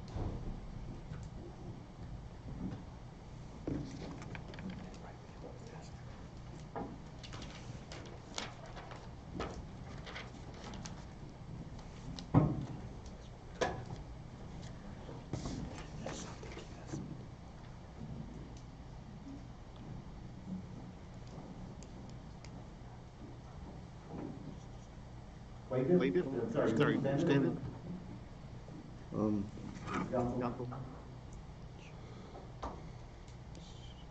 How long have you been working for liaison for Empower?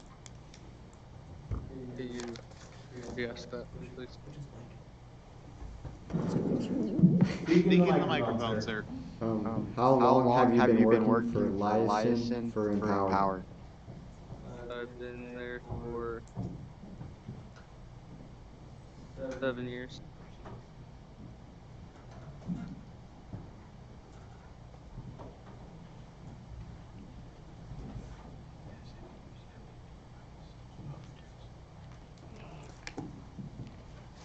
ask if, just keep moving down the list, I'll take it. Did you know that Empower is an opioid-focused medical group? Yes, I did.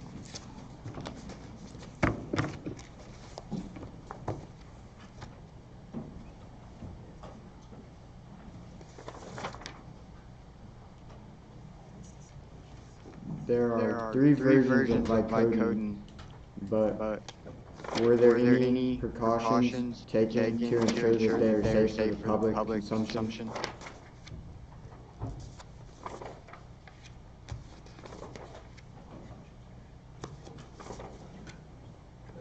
Yes, there was, these medications were prescribed regularly to the patients.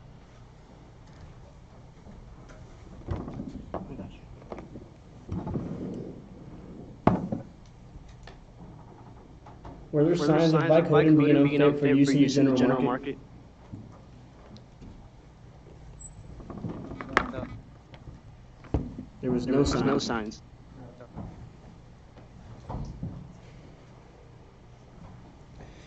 Do you believe that the opioids were truly safe even when the high MME present in the Vicodin?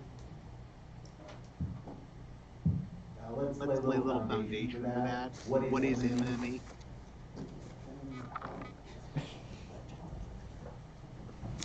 Either counsel, either you want to listen to the testimony or witness, if you know the answer to that and are an expert, you can offer that. What is MME?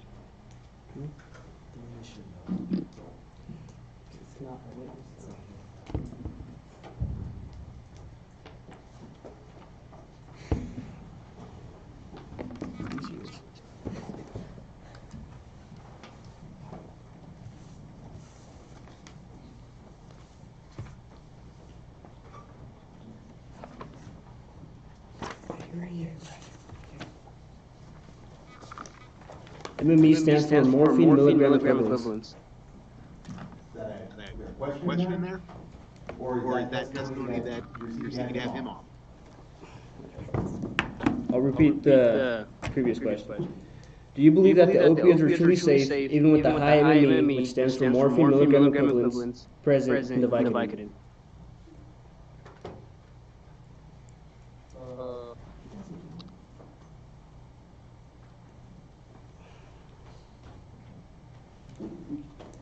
Empower and other companies use this data to communicate that prescribing opioids was normal, standard practice for pain management.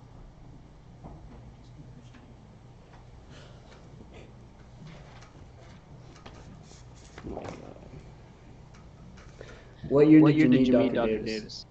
In early 2009.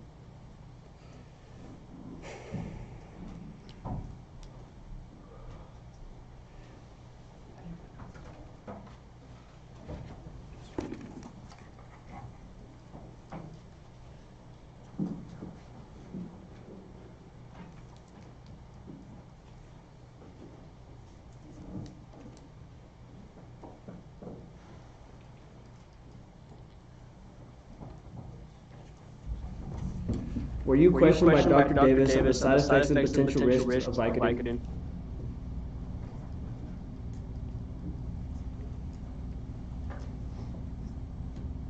No, Dr. Davis seemed very interested in the idea of better pain management for his patients.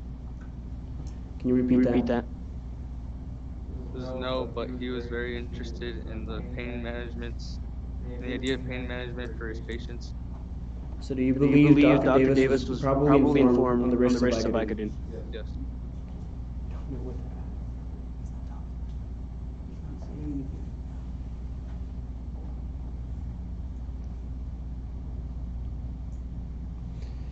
Around what time did you research the emerging link increase opioid use to addiction?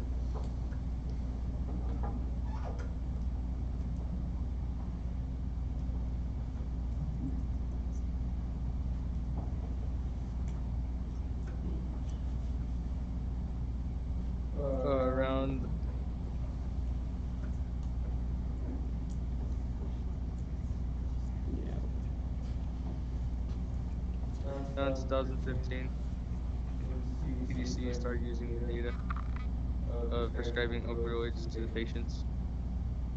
So you are fully familiar with the medicine Vicodin.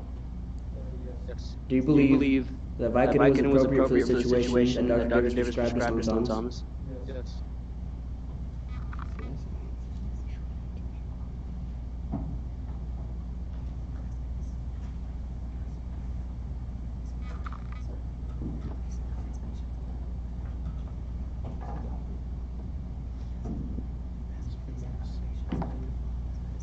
Have you yourself ever prescribed Vicodin to any patients? No, I have not.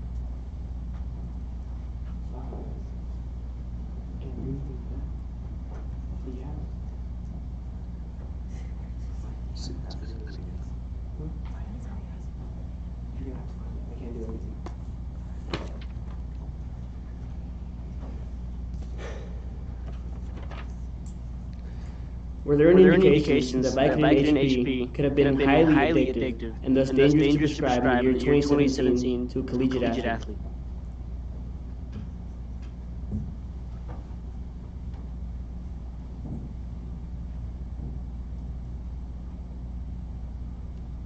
Yes, in 2017, Empower's opioids were commonly prescribed for minor pain.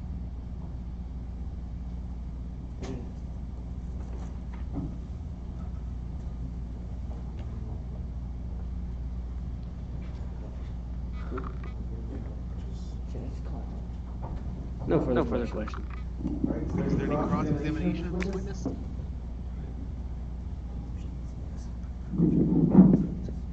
Yes. Right, floor is yours. Do you think that Thomas was correctly prescribed the painkillers? Can you state that, please? Do you think that Thomas was prescribed the correct painkillers? Yes.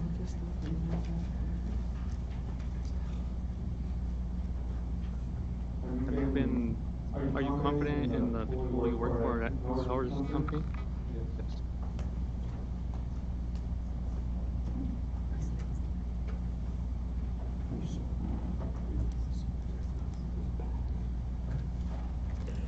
Do you think that the CDC was wrong in stating that doctors were prescribing opioid more than they should?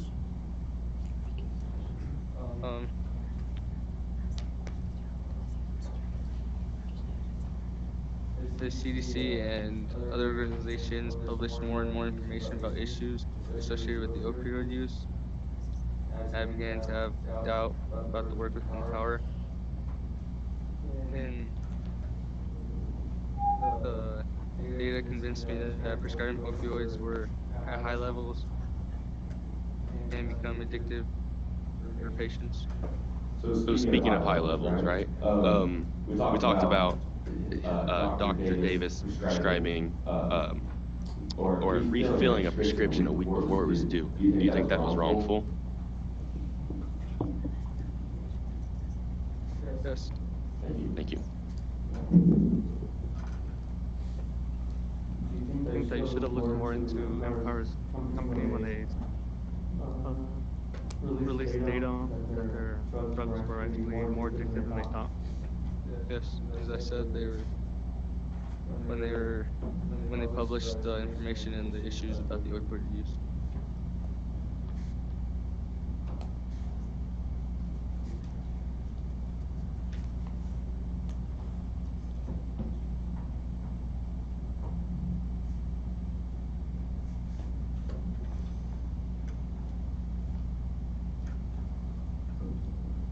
Do you think that you should have told Dr. Davis of the new data that you found on the Empire's painkillers? I think he should have been aware of what was published at the time.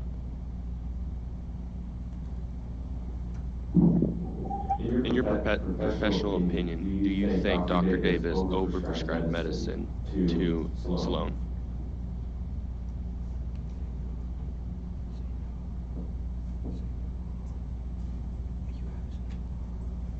Yes, but while his practices were when his practices were changing about his opioid prescriptions, at the time it was clear that the field was changing.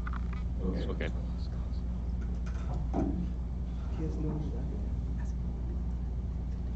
No further questions. Any redirect?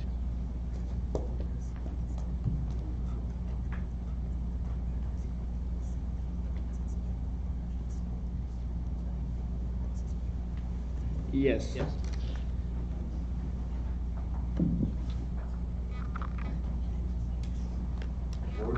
Dr. Morrissey, what would you have done in Dr. Davis's position?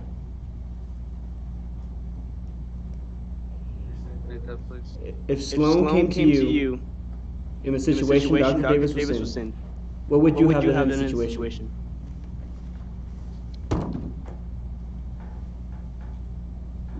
I would have taken consideration about the changes that the CDC and other organizations published about their opioid use. Can you read line 142 to 144?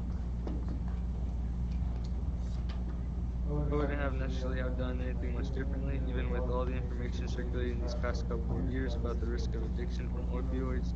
The medical profession is slow to change, and Dr. Davis was only what physicians had been doing this for decades. So you're agreeing other physicians have done what Dr. Davis is doing? Yes.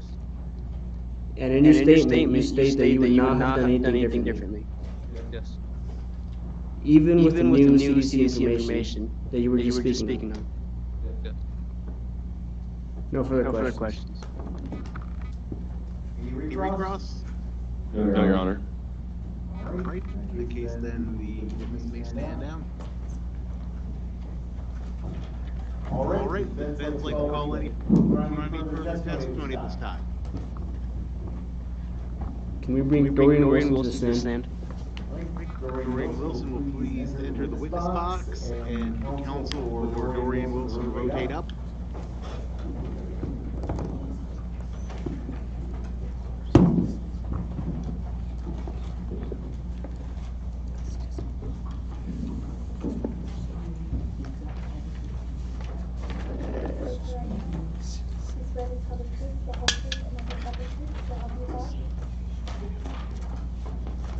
The witness has been sworn. Please state your full legal name for the record, ma'am. My name is Dorian Wilson. All right, the floor is yours, defense counsel. Begin your direct examination.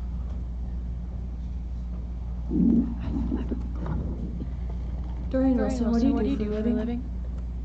I am a licensed professional counselor. I am the director of the Rehab Center for Four Seasons. Before you worked as a counselor at the Four Seasons in Asheville, you worked as a therapist at the Silver Lake Rehabilitation Center in Eden, correct? Correct.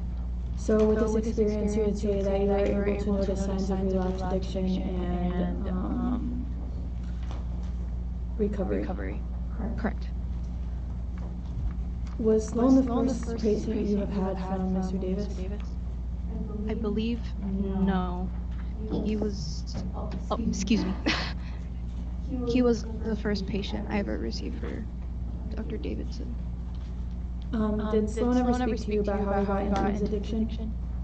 Yes, it was during our fourth session, I believe. He started to open up about his, what he wanted to be. He wanted to be in the NBA, and he was very concerned that his injuries wouldn't allow that. While we were talking about this, he mentioned that he was introduced to the opioids by Dr. Davis for his ankle injury, but he was not addicted to it at the time. It wasn't until his shoulder surgery. Whenever he got to the center the first day that you met with him, did he admit that he had any addiction to opioids? No. Usually clients are very. It's a normal response. They don't want to admit they are addicted. Did he open up about it quickly, or did he have to take some time for it? He took 3 days.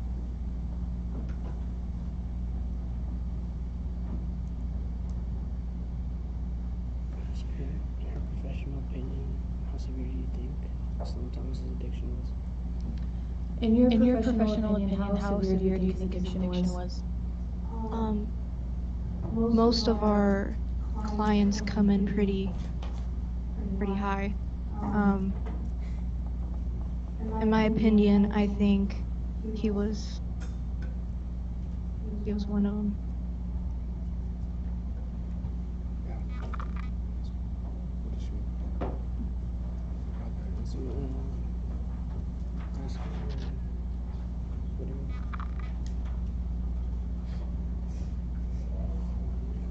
Ask her why she believes if Sloan is free to leave, why he didn't request discharge. Ask if Sloan was free to leave, why does she believe he did not request discharge? If Sloan was free to leave, why do you think he didn't request discharge? Excuse me, can you repeat that question? If Sloan was free to leave, why do you think that he did not request discharge? Because I believe he wanted to get better. Yes. So ask her, was there any signs that Sloan Thomas would not make a full recovery from his addiction? Was there any signs that he would not make a full recovery from his addiction? Absolutely not.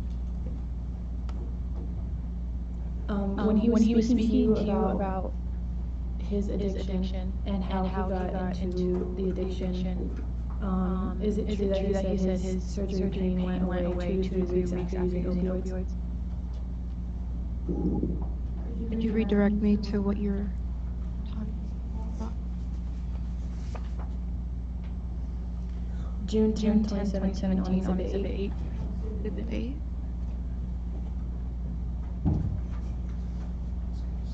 Exhibit 8 has not been entered into evidence at this time, or you be making a motion to do so? Yes. Exhibit 8.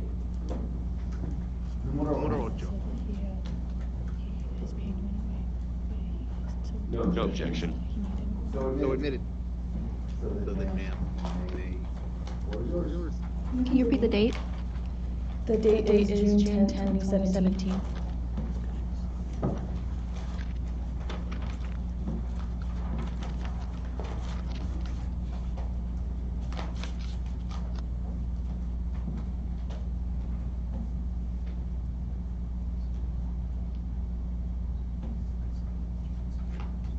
Can you repeat the question?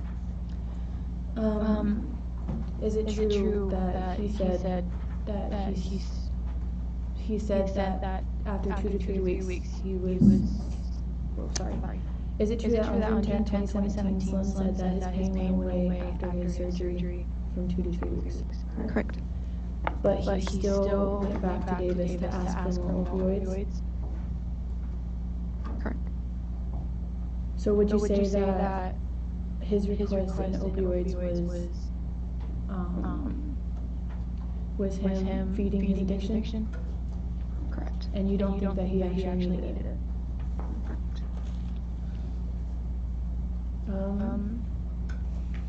Do you also believe that because he was able to get Vicodin from his friends, this brought in a role of drug dealing, which increased his risk of addiction?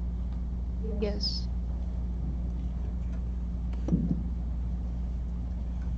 Did you ever make it clear to Sloan? Did you ever make it clear to Sloan that he should stay away from the people who could increase his risk of relapse? Yes. We do this to every client. There is a high risk of becoming addicted to another substance if they're already addicted to said drug.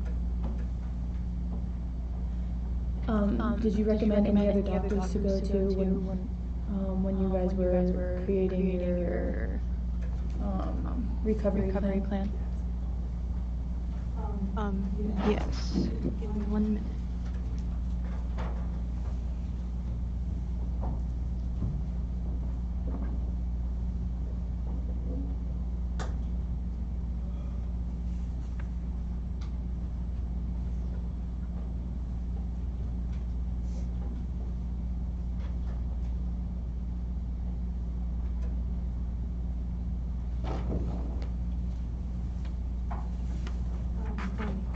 I provided Salon with several different physicians, although they weren't specialized in sports medicine, it was a better alternative.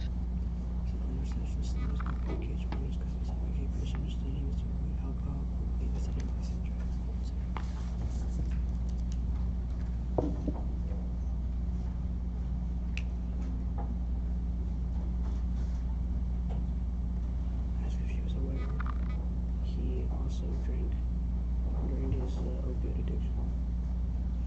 Were you aware that he was drinking during his opioid addiction? I was not aware.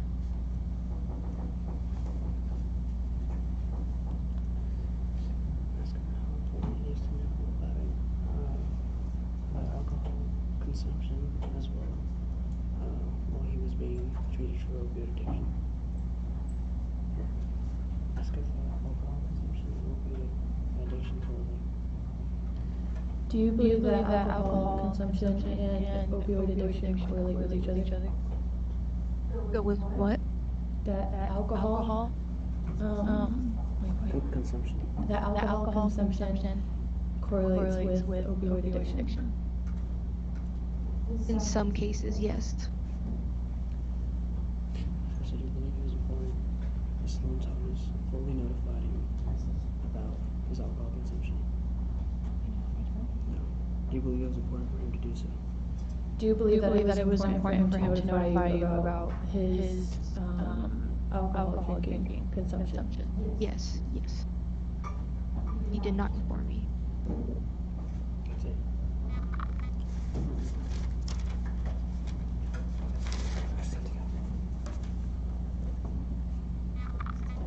So whenever he was out of rehab, when you would have your phone calls with him, did you notice anything start changing in his personality that could have been assigned to relapse? Other than him starting his basketball season training, I knew he would be busy, and that's when I noticed he stopped answering my emails and calls. And I was very concerned. How often did you have your phone calls? After relapse, we have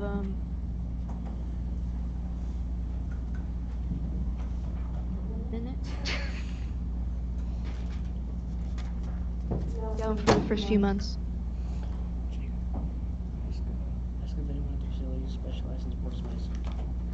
Did anyone at the facility specialize in sports medicine? No. Do you believe athletes have a different reaction to rehabilitation? Do you believe athletes may have a different form of rehabilitation than a normal person would? I would say so, yes. They are on a higher level of stress, and I think that's a factor that could impact that. So do you believe maybe the rehabilitation center failed Sloan Thomas due to him being a collegiate athlete? I don't believe so, because he was showing very great progress, but after his discharge, I was getting quite concerned that he was not answering my calls. Was there any follow-ups after the discharge? No. How likely is someone to relapse after visiting your rehabilitation center? Give me 1 second.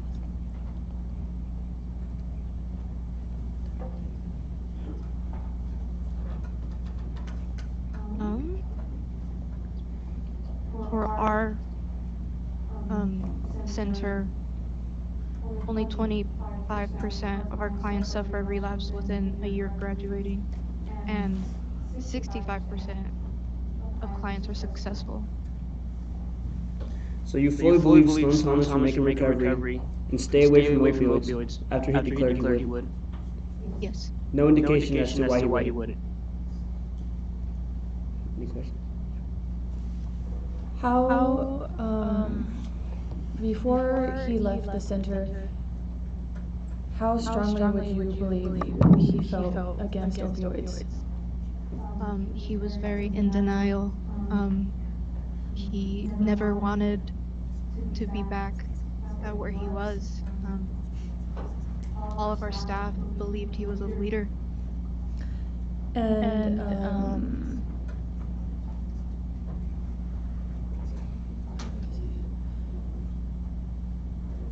you told him to stay away from the people and the activities that led him to his addiction, correct? Correct. And you also led him to different doctors? Correct. And he said that he would tell those doctors that he did not want to use any type of opioid addiction? Correct. Okay.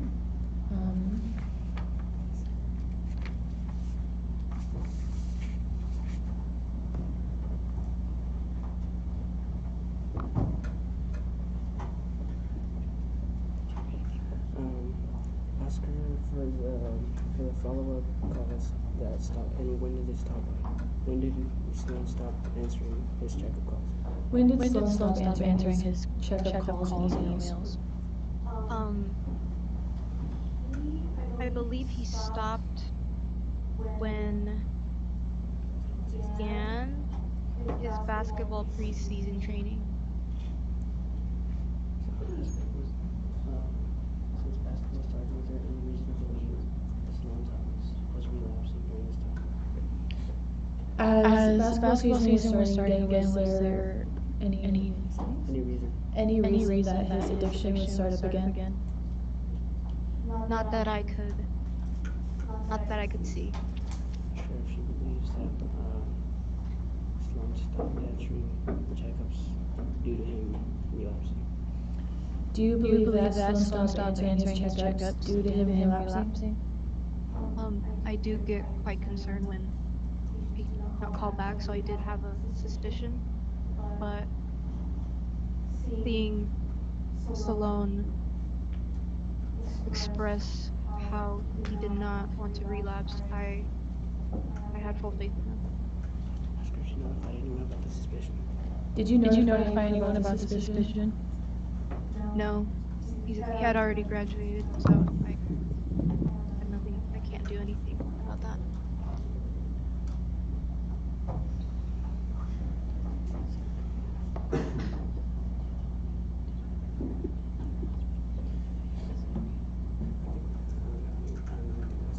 We have something else you can ask. No further questions. Right, is there any cross-examination from the plaintiff? Yes. Will you please restate your name? Dorian Wilson? Mrs. Wilson, what was your relationship to Mr. Sloan? He was just a client. Is it true that Mr. Sloan was in your rehabilitation program? Yes. Do you have specific dates in which he was in this program? Yes. Can you please tell me the dates? Oh, sorry. June 7, 2017 is when I first met Sloan.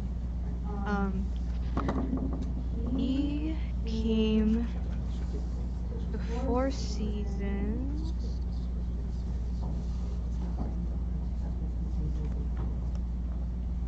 We had a client that canceled that afternoon, so it was open for Sloan to take, and I immediately called Rory Thomas, and he was very adamant to get him there. And what date was he released from this program? I believe, looking at his record,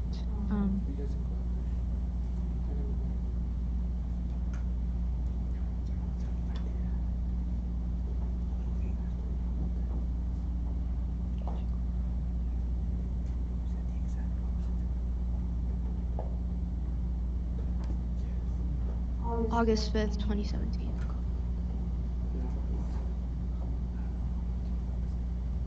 What were some programs and activities Sloan underwent while in your rehabilitation program?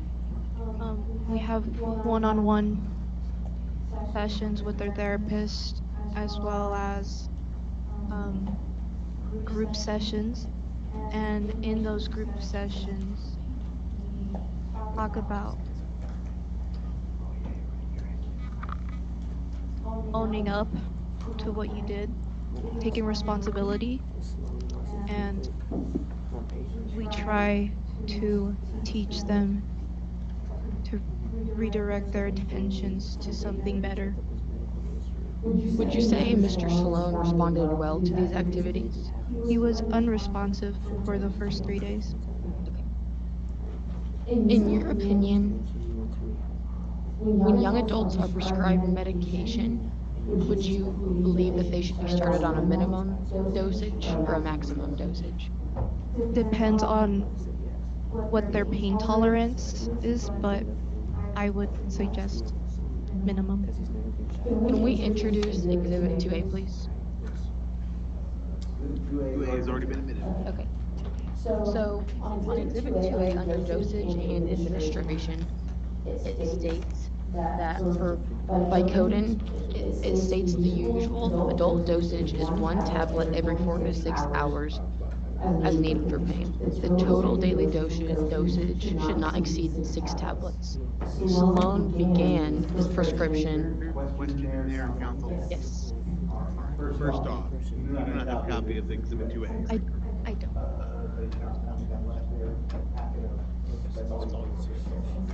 All right. The witnesses who took the packet of paperwork that was up here, or if you need a spare. Thank you very much. Exhibit numbers are on the top right.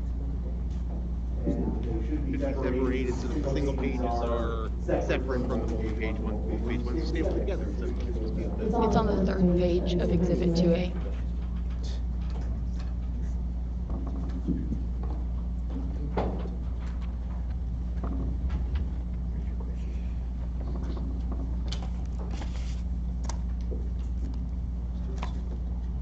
Can you restate the question? Will you repeat that? I'm sorry. Can you ask your question again? Okay. So, Mr. Sloan was taking the maximum amount of pills a day for a 90 days straight before entering your program. Are prescriptions like this from a doctor that incoming patients receive? Are they common at your rehabilitation center? Surprisingly, yes. Yes.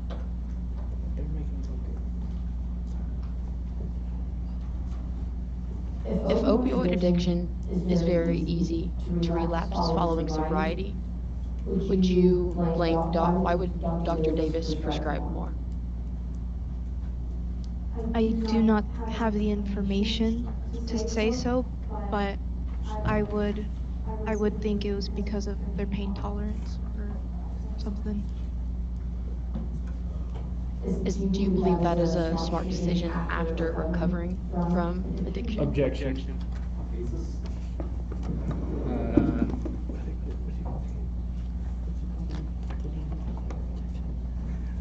She's not professional in the prescribing field, so she cannot answer the question at hand.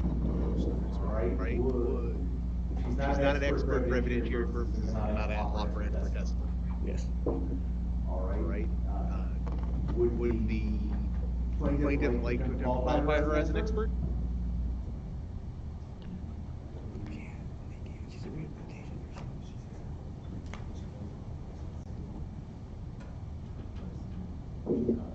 Plaintiff would qualify her as an expert just by filling out her resume on record, so that I'm in a position to adjudicate whether she is an expert in a prescribing field. Well, she sees this on a day-to-day basis. She works. No, I'm not asking for argument. I'm asking, would you like an opportunity to get her to testify to her qualifications to establish that? We'll ask a different question. All right. So the objection is tabled depending upon next question. So next question. Are these extreme dosages and prescriptions not something you typically report? What do you mean by Like patients that come in with extreme dosages from their doctor, is it not something that you would report?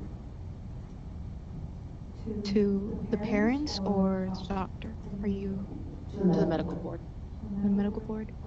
Well, no, because physicians commonly prescribe high dosages, and I'm well aware of what they are putting in their patients.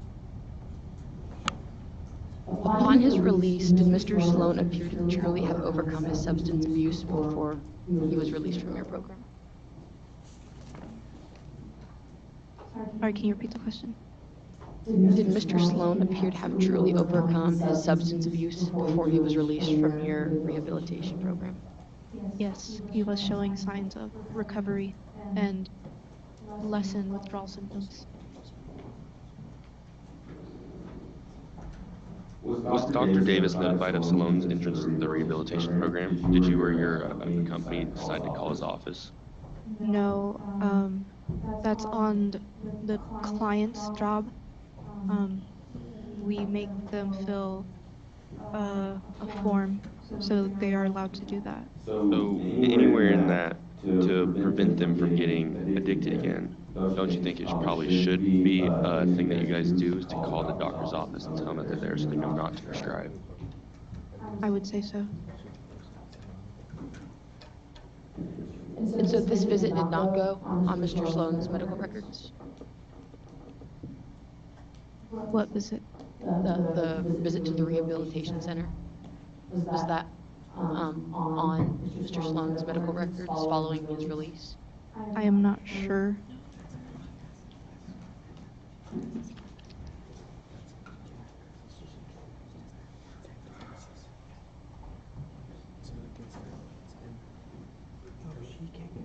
Did you provide Mr. Sloan with any better equipped doctors that would fit him better considering his history of addiction?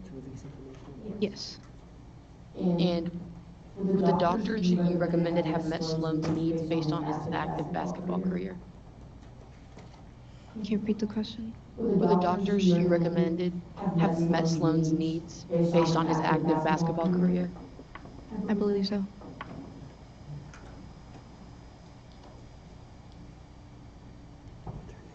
No further questions. All right. Was there any redirect from the plaintiff? I'm sorry. Yes. How available are you to disclose information about a patient to a parent or another doctor? I would have to, I'm not supposed to say information about my clients unless they sign a form. So unless they request the information is sent somewhere, you cannot release the information, correct? Correct. Did Sloan Thomas ask for the information to be released to Dr. Davis? Yes. He did. What? Sloan Thomas asked for the information about the rehab to be sent to Dr. Davis. I hope so. You're unsure? I'm unsure.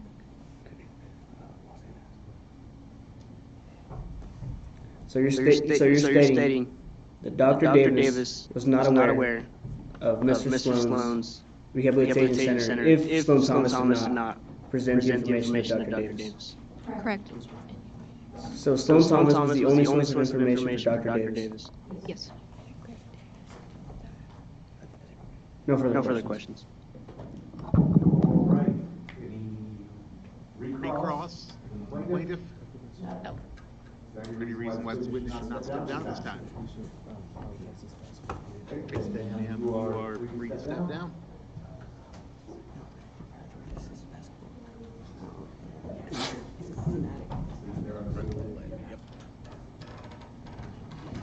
Right. Is there any further testimony that the defense wish to put on at this time? Did we recall right now? Did we recall right now? That's what he's asking for. Can we recall Arya Davis to stand? Purposes of offer of rebuttal testimony? Yes. Yeah, I will let him be recalled.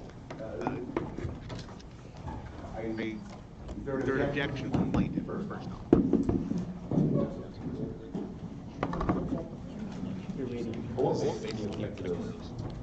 Any reason you want? You have an objection, make it. I will simply note that plaintiff will have an opportunity to call rebuttal witnesses as well after the close of the defense's case. No objection. I kind of figured that's why you might be wanting to object. You will have your opportunity. So, all right, Mr. Davis, Mr. Called, you're still under oath. Yes.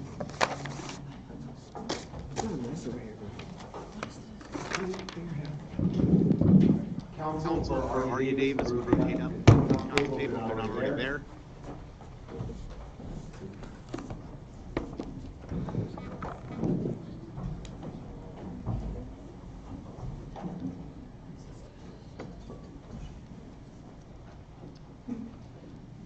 How many patients would you say overdosed on Vicodin?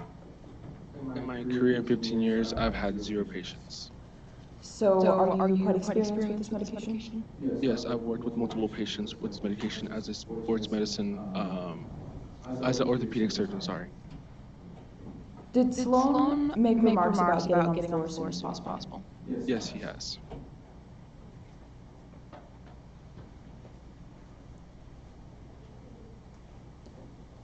Did you notice him becoming agitated in his recovery? Yes. With his injuries, did he still insist on competing in the sport? Yes, he still did. No further I wanted to questions. continue. Cross? Yes. So even when he became agitated with you and you were starting to notice signs of being addicted, you still filled the prescription, correct?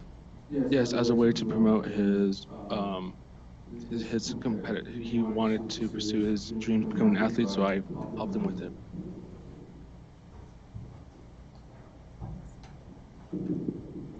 How many of your patients were prescribed the maximum dose? Quite a bit, actually. More of my athletes, actually. And none of them overdosed, is that correct? Yes. How many years have you been practicing medicine? Including my residency, 15 years. Do you think that's enough time to really consider not having anybody overdosed? Because, doctors, there's a lot more doctors out there and they're more experienced. Do you think you're experienced enough to answer that? Yes.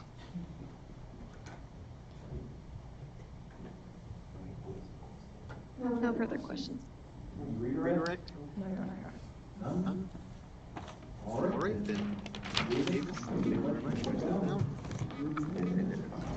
All right. Any other testimony, any other witnesses the defense would like to call at this time?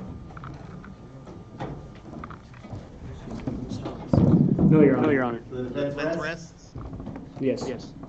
Are there any rebuttal witnesses that the plaintiff would like to call in response to the case put on by the defense?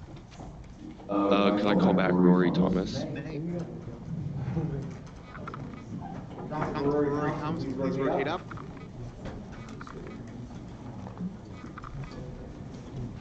The purpose of rebuttal is to address only issues that were raised in the course of the defense's case. We will give you some leash because there's fairly defined issues, but we don't want to. We're not covering new ground here. You're still under oath, Mr. Thomas. Right. Floor is yours, plaintiff.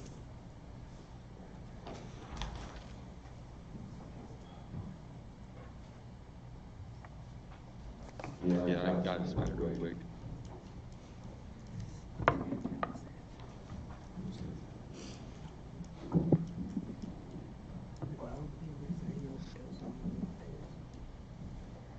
Okay, so on lines 124 through 125, we talked about the defense talking about they did not get notified of his rehab program, but as it is said, I drove Sloan to 4 seasons that very day. When I got home, I called Dr. Davis' clinic to cancel Sloan's next appointment and inform them of his rehab. Did you do that? Okay, so you did inform them that he was in rehab getting help for overdosing. I did inform Mr. Davis. Okay, that was my only question. Any cross based on the rebuttal direct? Yes. Yours? Were you involved in his... Sorry, let me get... Were you involved in his rehabilitation? Not directly. So were you, the day after you dropped him off, or like for however long he was at the rehab, did you ever call, go see him, see how it was going? How, like, were you there when he got out of his rehab? Yes. So were you, like, after he got out of his rehabilitation, were you still in contact with him very often? The week after, not full contact, but after that, he began to open up. Ask how many times he called Dr. Davis and asked if Dr. Davis answered. How often did you try to contact Dr. Davis? Plenty of time. How many times did she answer? How many times did she answer? None. None. Did you leave any kind of voicemail or try to go to her office to ever talk to her in person since you couldn't get a hold of her? I tried to leave voicemails, but her voicemail was full, and I did not attempt to go to the office. So ask how he informed Dr. Davis about Sloan's rehabilitation.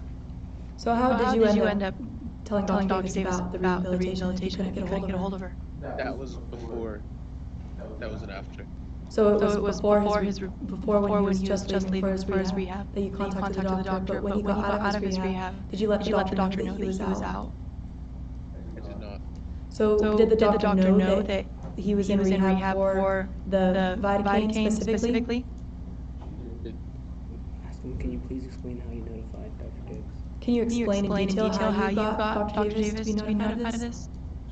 When I took him to Four Seasons. When I called and canceled all of the appointments. So it was an over-the-phone conversation right after you dropped him off? No. Ask. He just mentioned that Dr. Davis did not pick up before he took Sloan to Four Seasons. So you mentioned earlier that she didn't answer whenever you tried to call when you took Sloan. He didn't answer after rehabilitation. No. Find the affidavit. Affidavit. We don't have it. How often did you stay caught up with how Sloan was doing with his sports and how his injuries were healing up when you got out of rehab? No, we Rory Thomas. You repeat the question? How often did you talk to Sloan about how his sports was going and how he was healing after his injuries from after rehab? I'd say once a week, maybe twice a week. So were you worried that if he were to get hurt again, that he might get back on the pills and get back being addicted to it? Absolutely. So how hard did you try to contact the doctor afterwards to make sure they would never give him those pills again? Not as hard as I should have.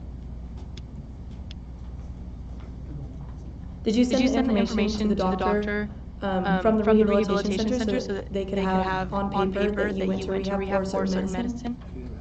I don't believe so. Does that have access to it because he's on their direct client?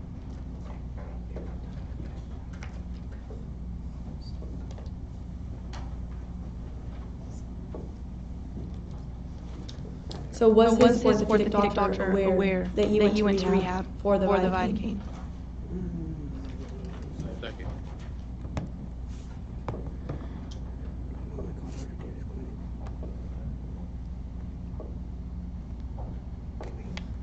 Ask him to read 124. Can you repeat your question, please? 129.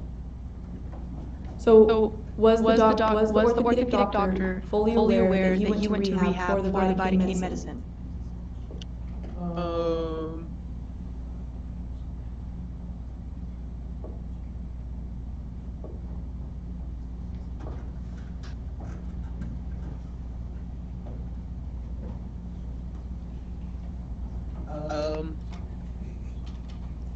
Other than canceling the appointment and informing him it was in rehab, my call went straight to voicemail, so I tried to leave a voice message, but the machine was not working. So with a yes or no answer, is that a no?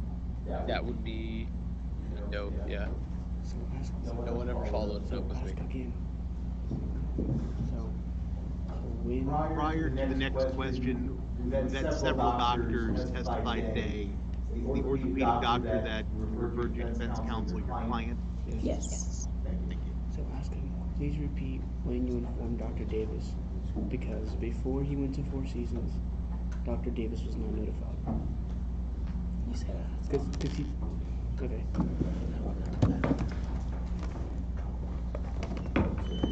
You just mentioned Dr. Davis did not answer before taking Sloan to Four Seasons, correct? So can you please explain again when you informed Dr. Davis? Because in your last statement, you simply stated there was no contact. It was when I took Sloan to Four Seasons. That very same day, when I got home, I called the clinic to call and cancel about the next appointment and inform them that they were in rehab. And that's it. No one ever followed up with me. I never got a call back. So Dr. Davis never answered the phone. No, sir. Did you inform anyone at UU about Sloan's rehab? I did not. I did not want him to lose his scholarships. I figured Sloan would tell who he wanted. So you seek absolutely no help. Objection, badgering. Here to rephrase, counsel? No. So where is the help you claim to have given to Sloan Thomas when he was in rehab? Rehab. Where's the information? Let me rephrase that. Where's the proof that Dr. Davis was notified? My affidavit. Ask and answer, counsel. There's no, he hasn't said anything about where Dr. Davis was notified. This is attempted.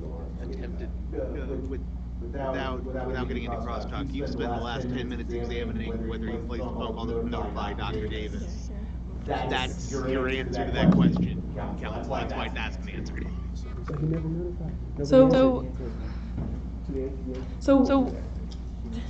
Sorry, give me one second. Let me think about that. So to your knowledge, was there any doctors or any family or any friends that was aware of what he was experiencing with his substance use? No, it was just me and him. Just you and Sloan? Going through it, exactly. Okay.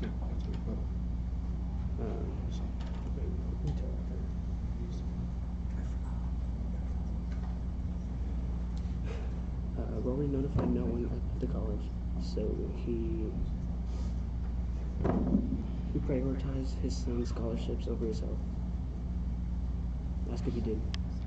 So did you prioritize your son's scholarships over his well-being? I did not. So whenever you did not notify the school or his doctor? Objection, badgering.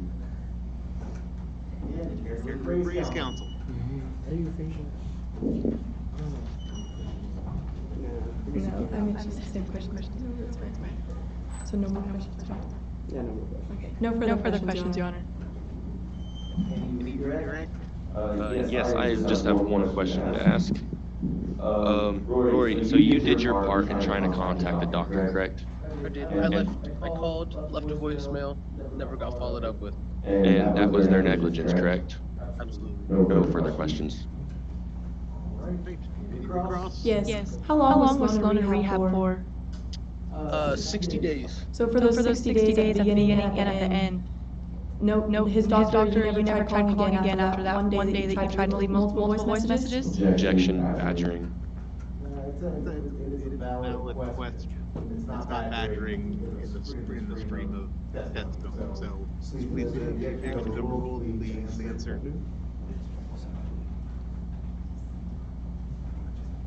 Can you repeat your question, please, ma'am? For those 60 days that he was in rehab from beginning to end, did you only try that one day to contact the doctor? Yes, ma'am. No further questions. Down, sir. Any rebuttal witnesses you wish to call, plaintiff? No, Your Honor. All right. Is there any other testimony or evidence that needs to be addressed before we proceed to closing arguments? So excused, I need a recess. Can we have like a 10-minute recess? Yep. We want to take a 10-minute break before we do.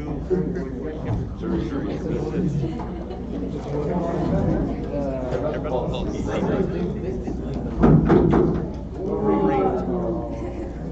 We'll get back together at 11 o'clock.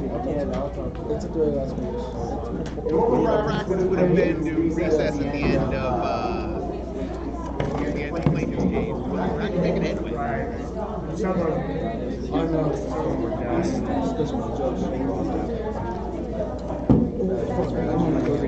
He targeted me, huh? Targeted. You called once, bro. What's that? That's not my fault. She didn't answer. You didn't answer. It's his job. I left my voicemail. I left my contact number. Never got the contact me. I want him out. Stripped of his PhDs. You know, got none. Hi. Stripped of your MDs. Stripped of your record. Hey, get away from me. Hey, tell him to get away from me. No, I want to see what you're talking about.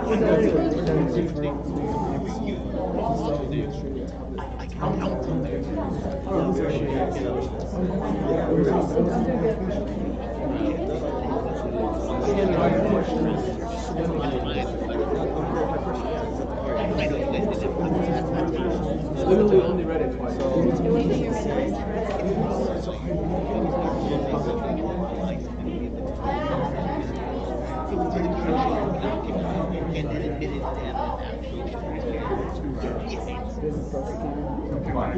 Yeah, just kind of. No, this is like Depends how long it lasts.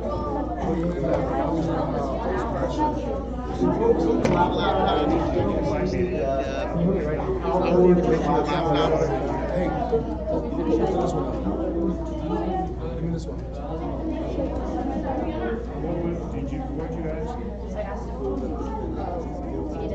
Is it not connected to internet?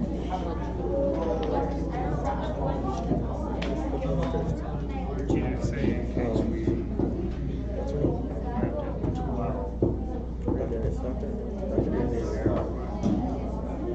So how are we doing over here? You shouldn't have needed to, but.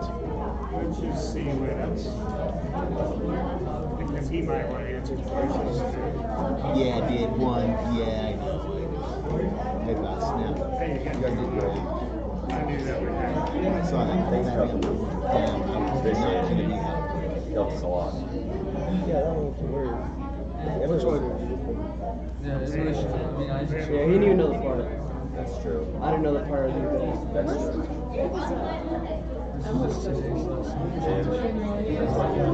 That's why you really felt this. Well, this is your first day doing this.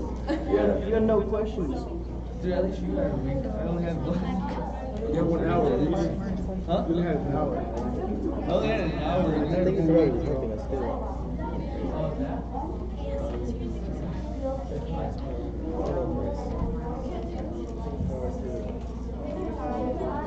It's kind of cool. You guys are into it. To ensure the fast recovery and back to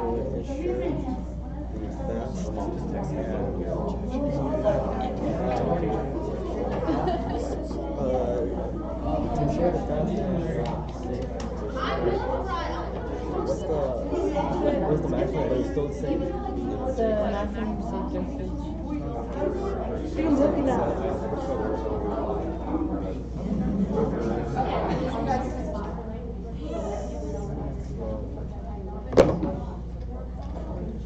Due to Sloan Thomas's own negligence and Sloan Thomas.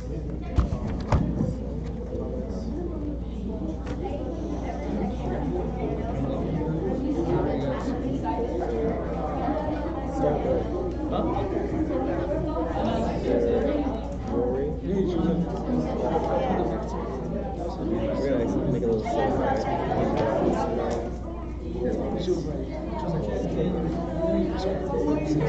let's take this. Yeah, let's take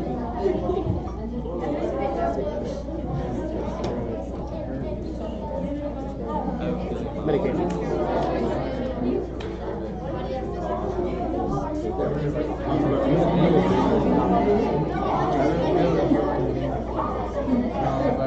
He failed to notify Sloan's letter.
Sloan's death was a result of him purchasing illicit opioids and consumption of alcohol.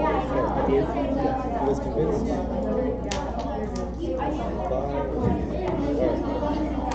After his second injury,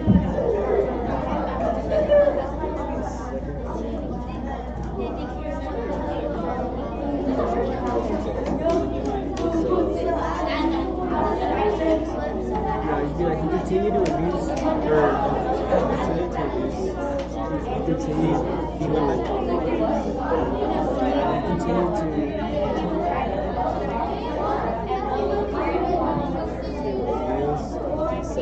the substance immediately after his second the substance by any means possible, whether prescribed or not.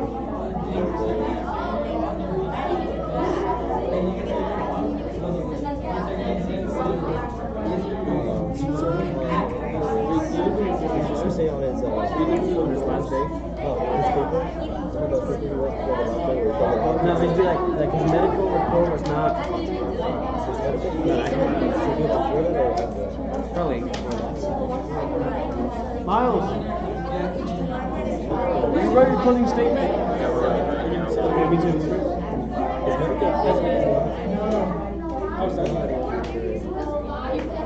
Accurately maintained.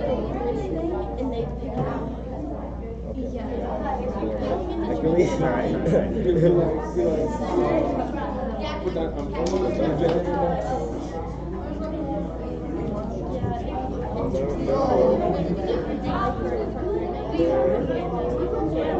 Leaving Dr. Davis clueless. I've always been a weird dog. I was like,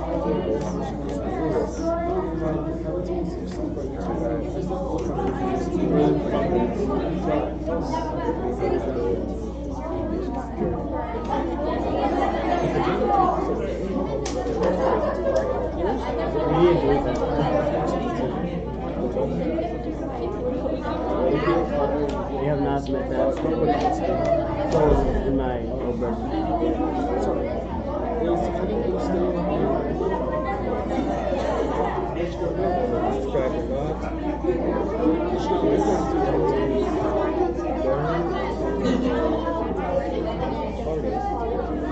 And I'd be like Sloan's last day.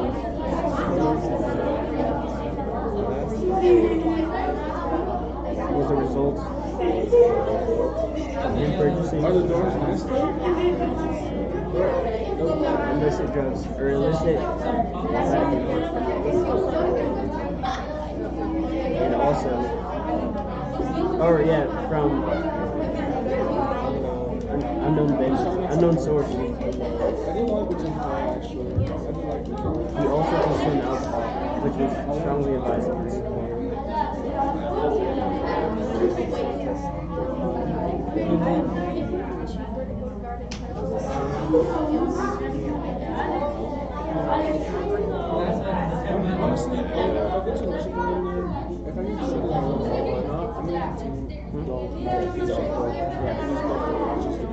Which was strongly advised against.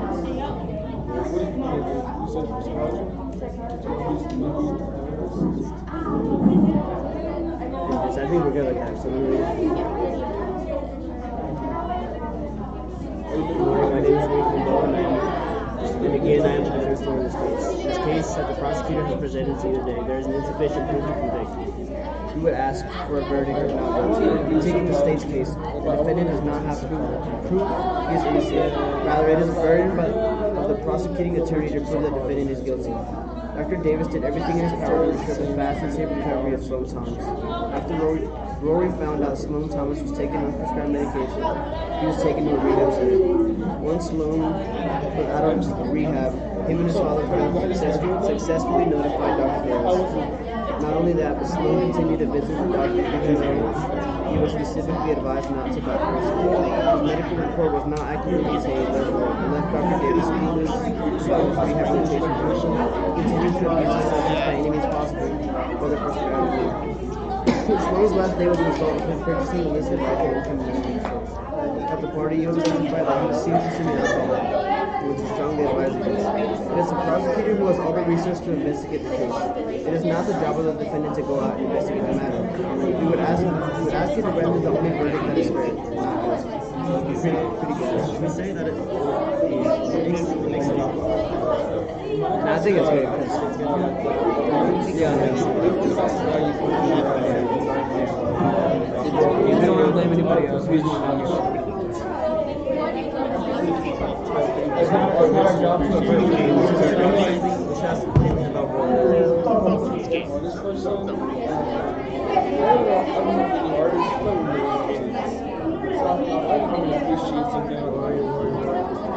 I'm trying.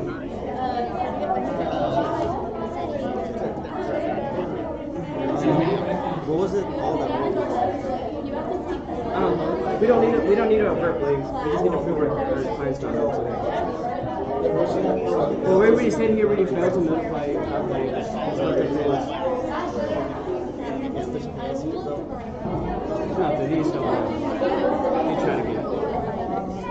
I bet you it's like, you know, he didn't tell the cops outside.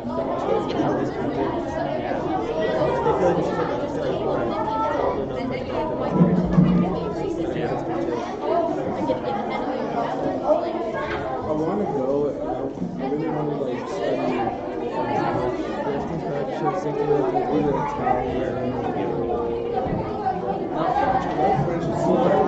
Counsel would be so kind as to return to their respective locations. Jury box. Bailiff? Objection.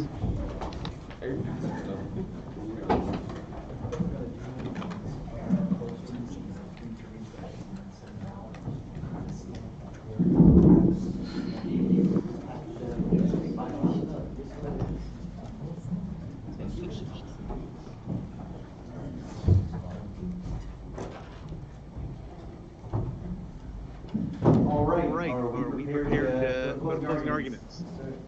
Yes. Yes. All right. So then, Plaintiff, the board is yours closing. Thank you for your time, judge and jury. Through this trial, we have covered why Dr. Davis has conducted his job unethically. As Dr. Davis himself said, he chooses to prioritize sports over Sloan's life. As I said in my opening statement, a doctor's job is not to do no harm. It has been proven that he did the exact opposite. The overdose was caused by extreme prescriptions of Vicodin and HP after the patient had successfully completed rehabilitation. If Dr. Davis would have prescribed a lower dose or stopped the prescription after rehabilitation, we may not have been here today. Due to his decisions, Rory Thomas is now is now in grief due to the loss of his beloved son. Based on information and evidence given, I believe Dr. Davis is at fault. I have confidence in the jury that justice will be served. Rest on closing. We rest. All right. Defense, it is your turn to make a closing statement if you would like. Thank you, jury, for your time. I'm Ricky Gambo, and again, I am the defense lawyer in this case. In the case that the prosecutor has presented to you today, there is an insufficient proof to convict. We would ask for a verdict of not guilty. Critiquing the state's case. The defendant does not have proof he is innocent. Rather, it is the burden of the prosecuting attorney to prove that the defendant is guilty. Dr. Davis did everything in his power to ensure the fast and safe recovery. I hate to interrupt you, but I will remind you of two things. One, this is not a criminal case. The state is not involved. This is not a matter of there are no guilty or not guilty matters. This is and secondly, is that this is a comparative negligence matter. So percentage of fault does matter. Okay. I'm sorry. I do not wish you to mislead the jury. Is why I interrupted. I'm sorry. So if you'd like to start over, the floor is yours to do that. I apologize. All right.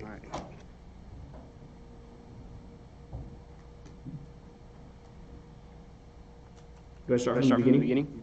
You may start wherever you wish. I'm going to pick up where I left off. Dr. Davis did everything in his power to ensure the fast and safe recovery of Sloan Thomas. Rory kept valuable information from Dr. Davis that would have altered her prescription of opioids. After Rory found out that Sloan Thomas was taking unprescribed medication, he was taken to a rehab center. Once Sloan was out of rehab, him and his father failed to successfully notify Dr. Davis.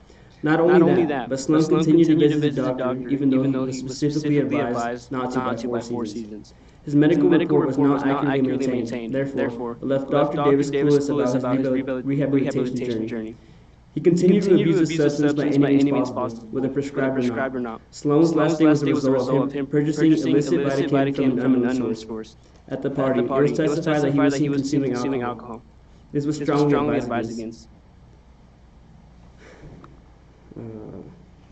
We would ask you to render the only verdict that is fair. What do I say now? I put not guilty. Not guilty. But I know. No, that's... That all? That is all. All right. Members of the jury, you have seen and heard the evidence, the arguments of the lawyers. It is your duty to find the facts and to render a verdict reflecting the truth. You should consider all the evidence, the arguments, contentions, and positions urged by the attorneys, and any other contention that arises from the evidence. You do not have to be unanimous in your verdict, but a majority of you must agree. My role is now to explain to you the legal principles that must guide you in your decisions. You must not substitute or follow your own notion or opinion about what the law is or ought to be. You must apply the law that I give you, whether you agree with it or not. This is a civil case in which Plaintiff Rory Thomas, the parent and newly authorized personal representative and administrator of the estate of Sloan Thomas, seeks damages. The plaintiff has the burden of proving his or her case by the preponderance of the evidence. The preponderance of the evidence is an amount greater than 50, or a majority of the evidence, or the evidence that you give weight to, or is how you weigh it. This means the plaintiff must prove to you, in light of all the evidence, that what he or she claims is more likely true than not. If the plaintiff fails to meet this burden, then the verdict must be for the defendant to find the defendant not liable for any amount of damages.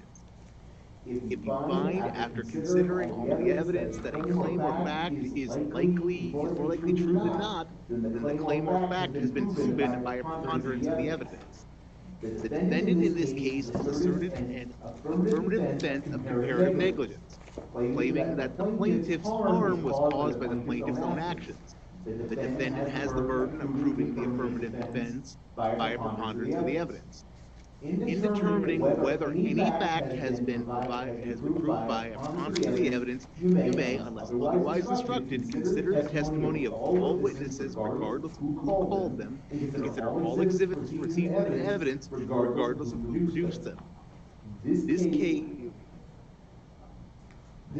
have not taken any, heard any testimony today with regard to damages. The parties have stipulated the economic damages. In this matter, the only two questions before you are non-economic damages. That is, whatever damages are appropriate for Mr. Thomas's pain and suffering, as well as whether any punitive damages should be imposed in this matter. It is, in the state of Utopia, it is wholly within the jury's purview to make a determination as to what both of those numbers are, solely within the jury's sound discretion. Our state does not have any damages caps or restrictions upon the amount of damages that may be entered in a civil case. The plaintiff claims that Sloan Thomas suffered injury and wrongful death when the defendant, Arya Davis, did not follow the standard of care when prescribing pain medications to the plaintiff. The plaintiff has the burden of proving this claim. The defendant denies the plaintiff's claims. To the extent you find that the defendant did not follow the standard of care in the medical treatment of plaintiff Sloan Thomas, the defendant argues that plaintiff's own actions were responsible for the plaintiff's injury and death. The defendant has the burden of proving this permanent defense by preponderance of the evidence. To find the defendant liable for the three causes of action in this matter, negligence, medical malpractice, and wrongful death, you must determine by the preponderance of the evidence that the health care provided to the defendant, was not in accordance with the standards of practice among members of the same healthcare profession with similar training and experience situated in the same or similar circumstances at approximately the same time. Specifically, the plaintiff must prove the following. One, the defendant had a duty to exercise reasonable care in treating the plaintiff with drugs or medications. Two, the defendant failed to exercise reasonable care. Three, the plaintiff suffered an injury. And four, the defendant's failure to exercise reasonable care directly and approximately caused the plaintiff's injury and death. Meaning that A, but for the defendant's conduct, the death would not have occurred, and B, the death was a reasonably foreseeable result of the defendant's conduct. To the extent you determine that the defendant is liable for failing to follow the standard of care in the medical treatment provided to the plaintiff, you must determine what percentage, if any, of the plaintiff's harm was caused by the plaintiff's own actions. Any monetary damages provided to the plaintiff will be reduced by the percentage of harm caused by the plaintiff's own actions. If the negligence of the plaintiff exceeds that of the defendant, such as if you believe that Sloan Thomas's actions outweigh the negligence of the defendant, the plaintiff will recover nothing.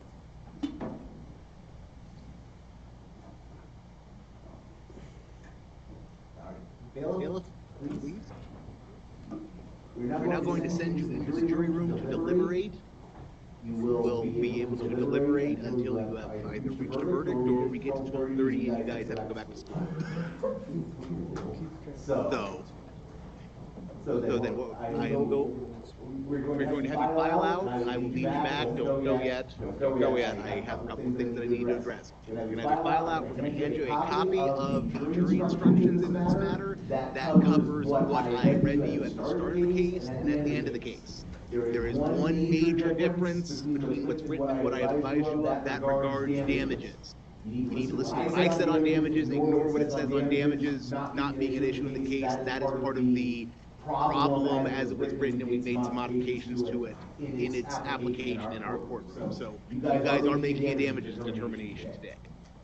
So then we are going to send you into the jury room. We'll get you settled, and I'll cover a couple of how do you talk with us things when we get there. All right?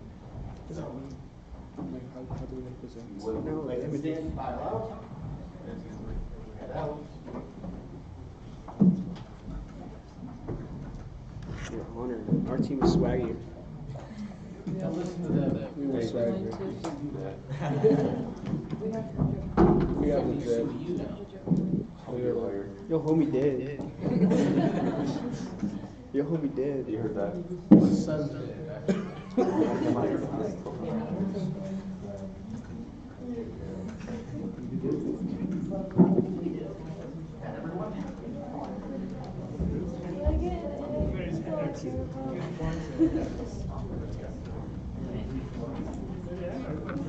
Bro, I had to write questions, help people with word questions, and then look at the papers.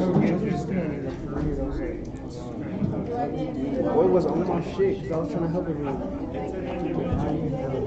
I tried. Yeah.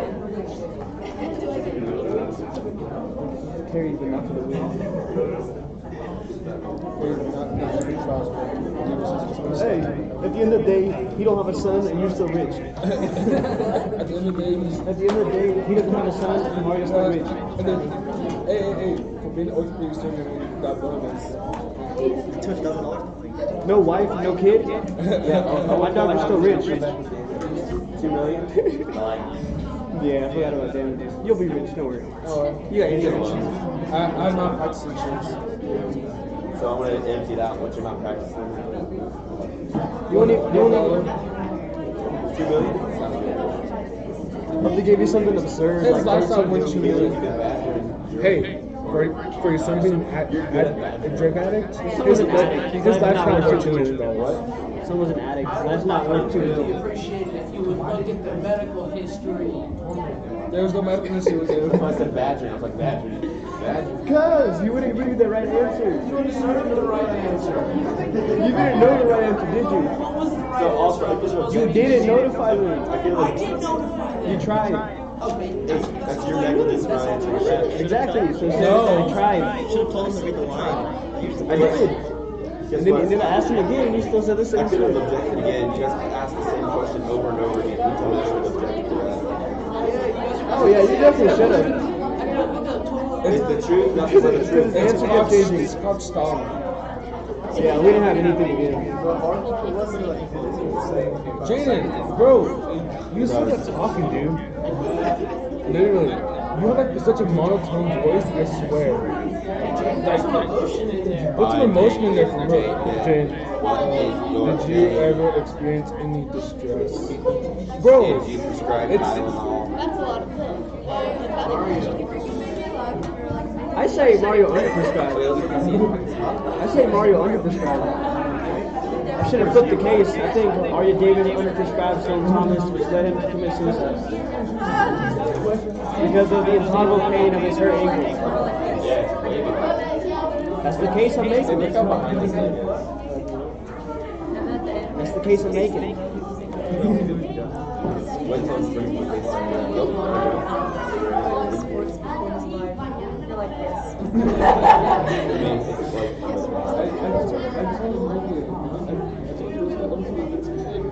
Huh?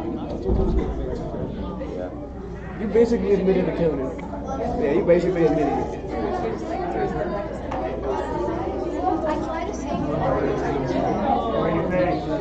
I was hoping you'd look at me so I'd be like, but you did not look at me. What are you sold? What are you sold? Most crucial part, and I had to talk to you.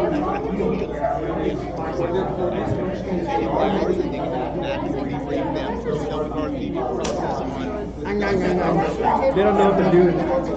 I had less than an idea. That's not a criminal case.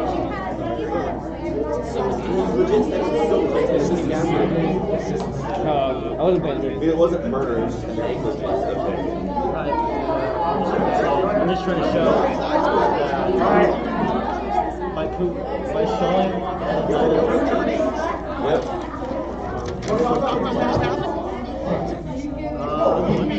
We tried. We tried. there's That's fun. quite a bit of bumps.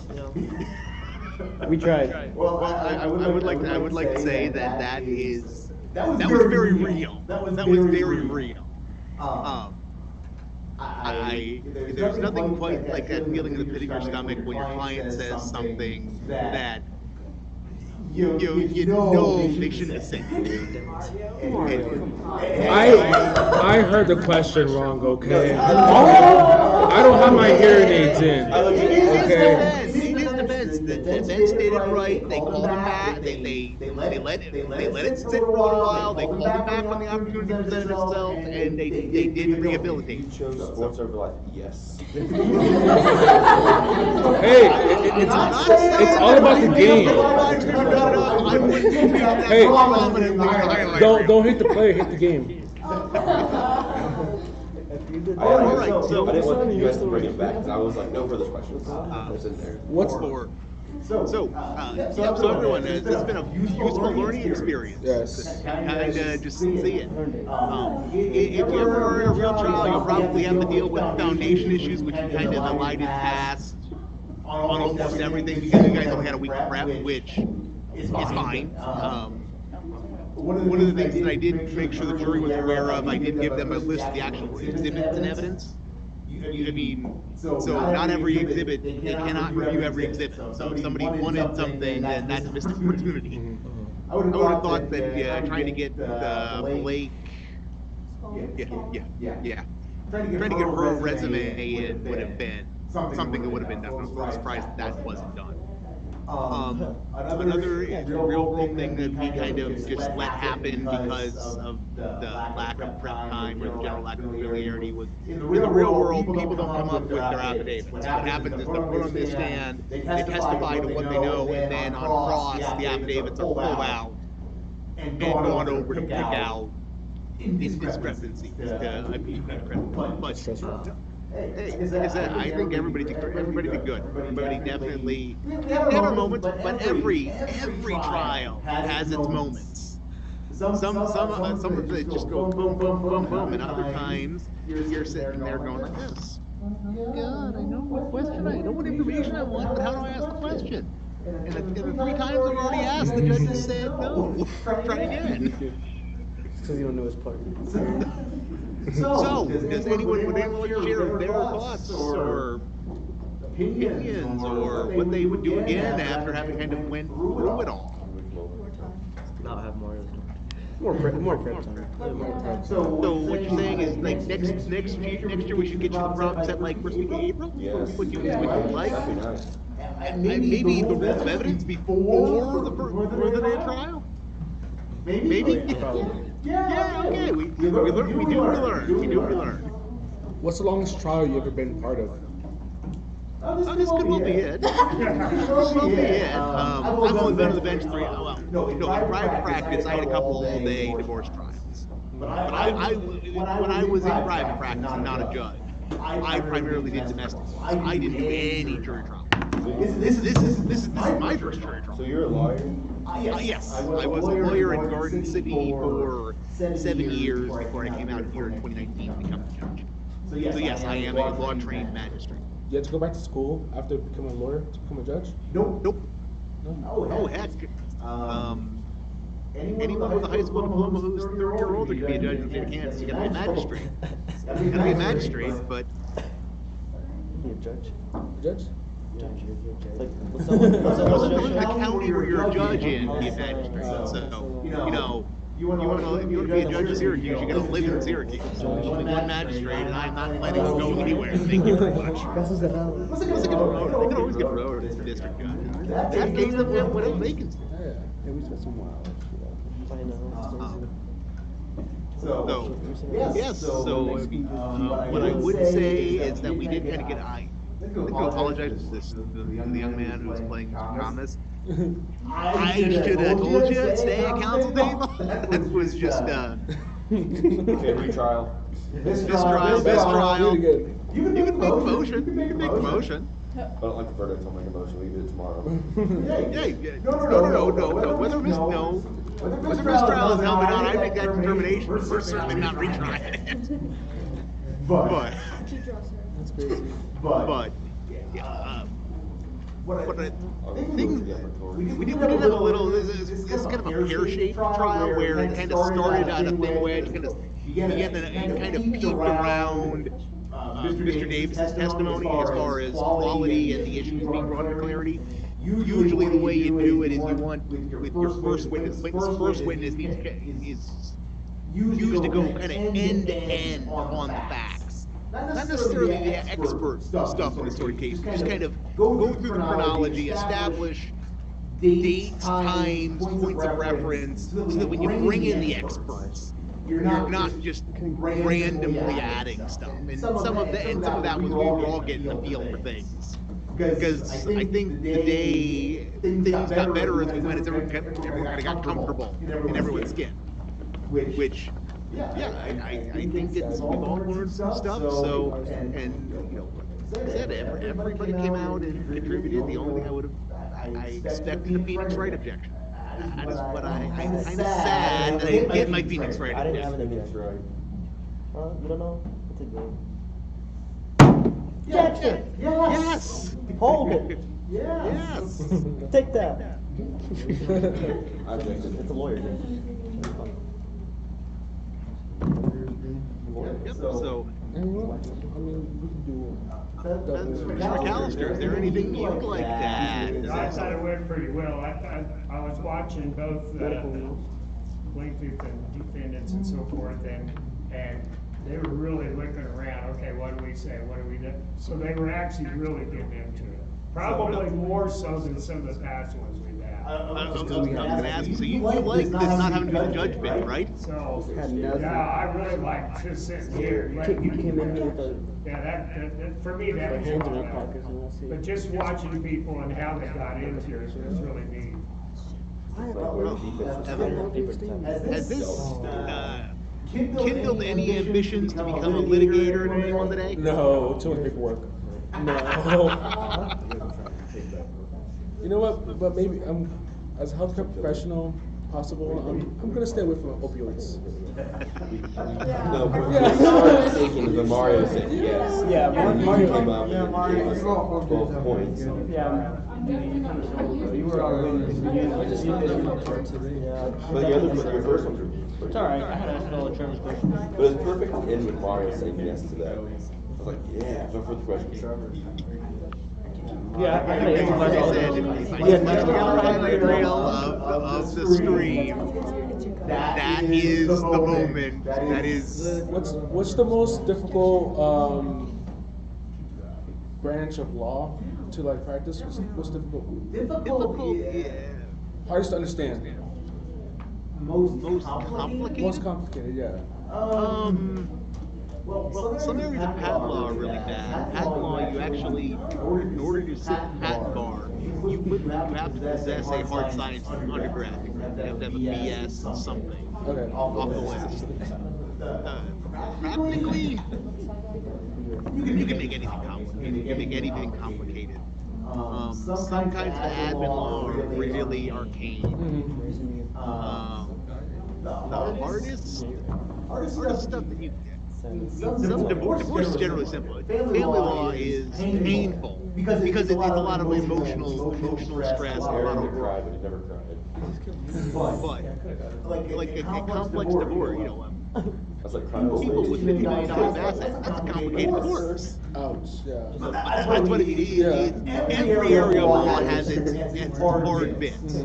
Or capital murder, and some kinds of appellate work are criminal appellate work really hard and complicated. So you can find, but if you want like really complicated things, they can be complicated. A lot of administrative law is probably where to go. Yes. Oh, it's like, how much is it? Oh, I got cash. What's that? I want to say you say dollar, damages is $1.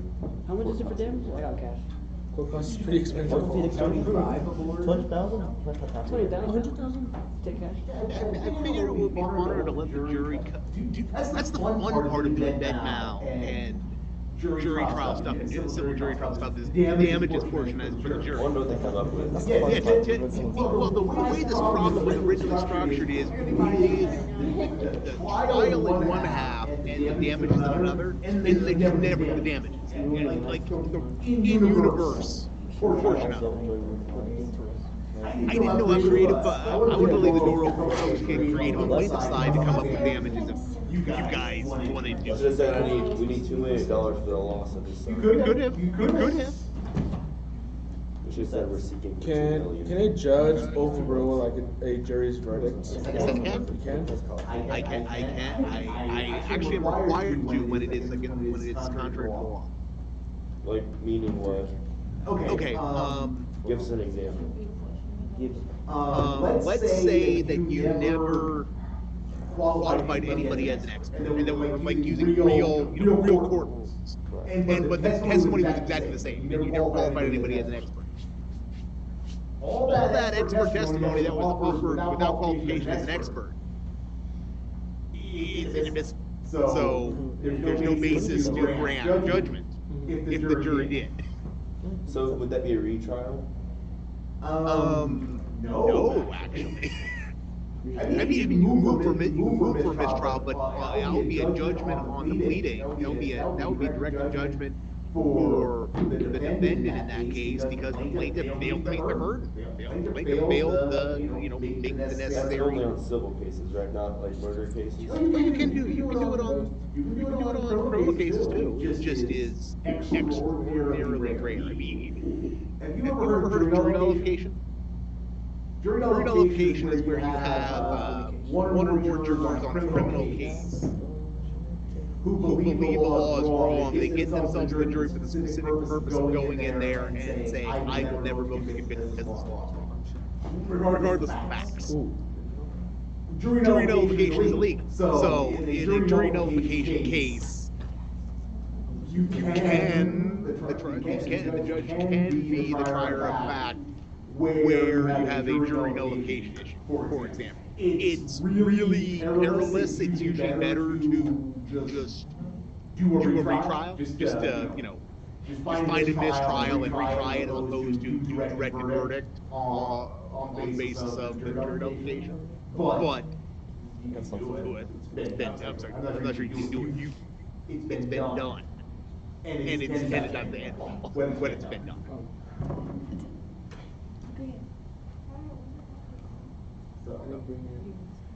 Yeah, the waiting game is the hard game. If counsel wants to stay busy, you guys can go to the law library and try to come up with a settlement. So what? You guys want to come up with a settlement? $2. Give me 10, we got a deal. Make 7.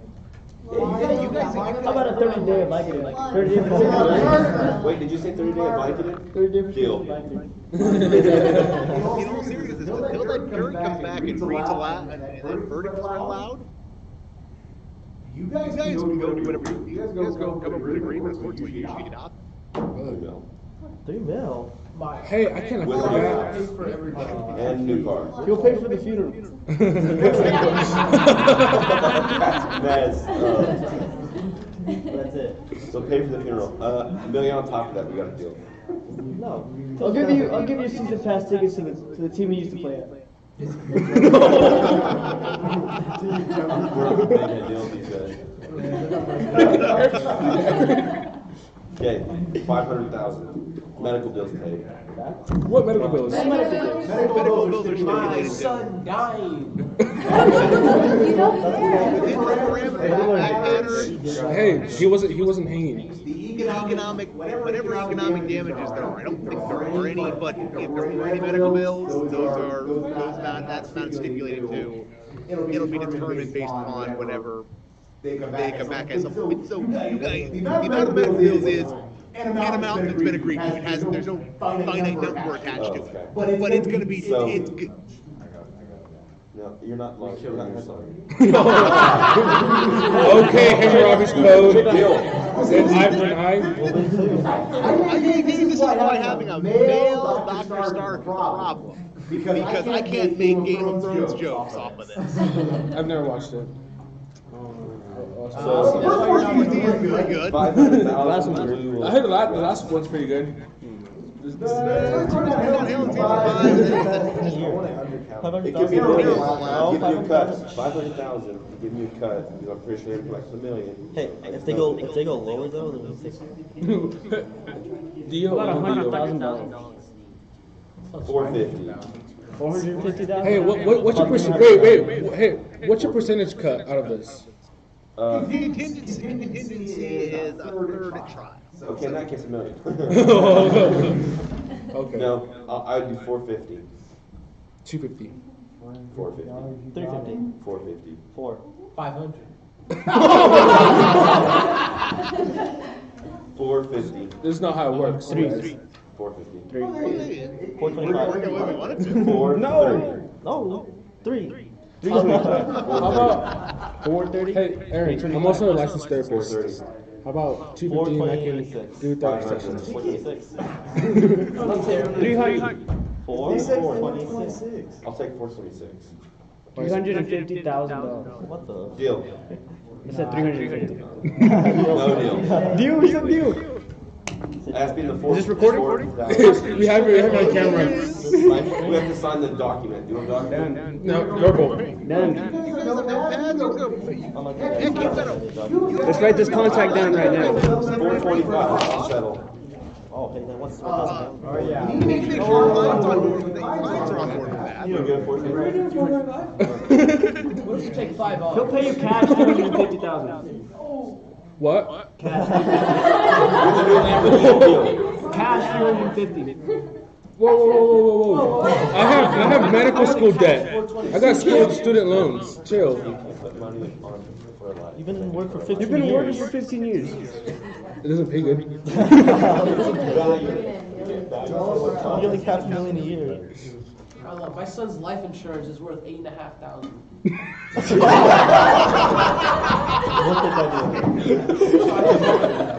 I never thought I would get the experience of Judge Reardon from Justified. $8,500. I'll double that. I'll double that. $17,000. Not good enough. Your son's life was worth less than 10. Has the verdict? Yes. All right, let's bring it up. Wait, what make you deal? 325. No questions. 325, no questions asked. 325, no questions asked. They might get something more. 325 will be decided. I didn't shake. That's our settlement, right? But we get a cheaper signature? No, if anything you settle before it's done. Sammy said 426. He's not the main lawyer. No, I'm gonna leave it. I'm gonna leave this to see what they have to offer. Alright, our settlement's at 325. Should I make a deal or not? I don't know how this works. Don't make a deal. 325. 325 like dollars? 325. There was discussion of a plea prior to the jury's. There was discussion of a plea prior to the jury's, not a plea, a settlement prior to the return of the jury. Plaintiff, what are the status of the discussions? No deal. Right, Mr. Jury Foreman. You can bring it over. Yes. You might have to retire a little later. Yes. May have a seat. Don't cry. Don't look at him. Don't look at him.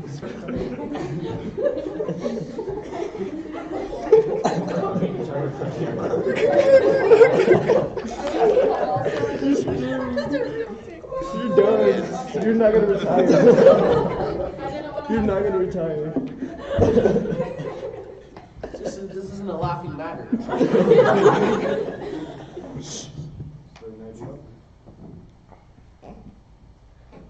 All right. I've been advised of the jury's verdict in this matter. With regard to the causes of action for medical malpractice, wrongful death, and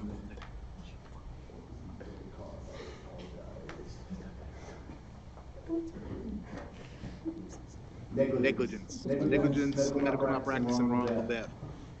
The jury has found the defendant to be liable under our laws, but has, however, found that that Sloan Thomas's contributory negligence was 40%, reduced to that of any damage award.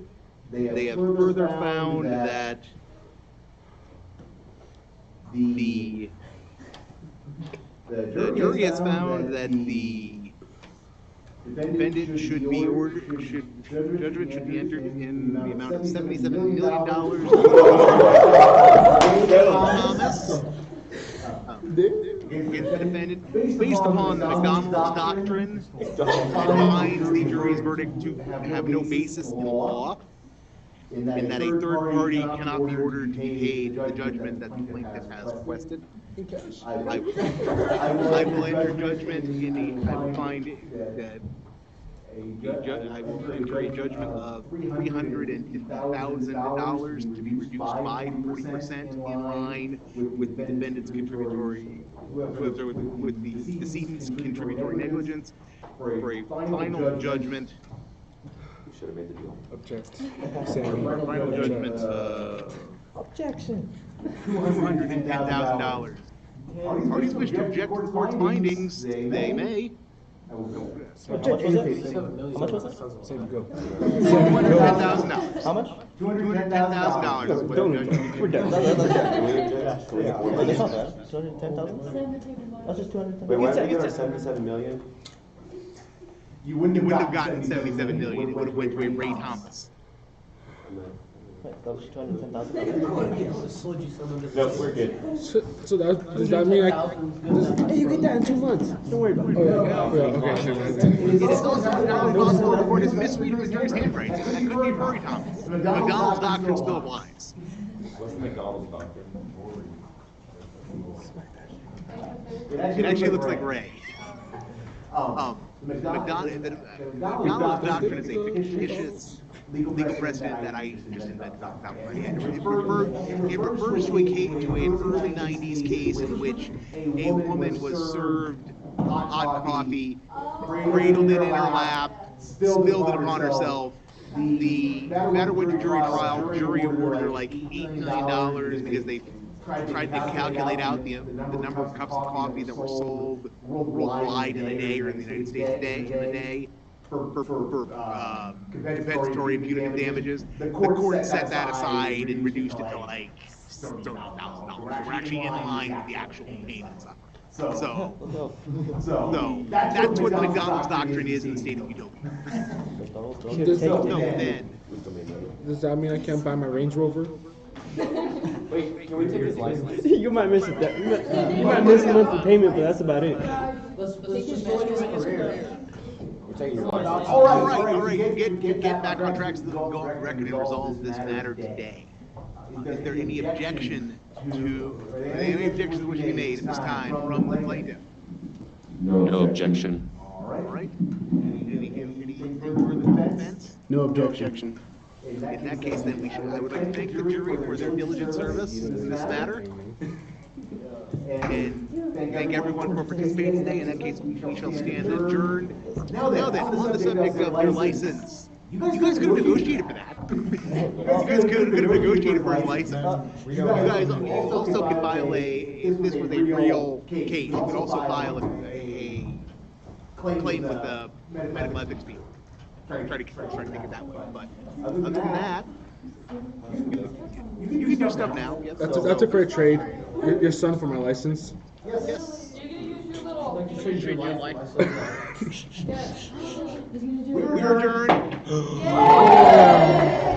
Oh, wait a second. Hold it. I think we all need to thank Judge Bless for protecting this. Good job.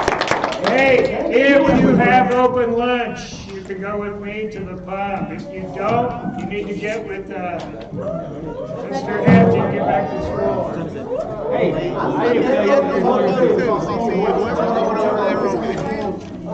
bro, that's like 4 months of work. You didn't lose your medical license yet, have you? I know, not yet. Good. I don't think they will. There's not sufficient evidence that he was responsible for 40%. Not sufficient evidence. You got your license, and you lost like 3 months of pay. Oh well. Come back. That's a whole hip replacement. Oh well. Hey, who's this? I'm just Sammy. You know what? I'm kind of liking this lawyer style. I am. Let's quit our passions for science. I'll take to my math and physics.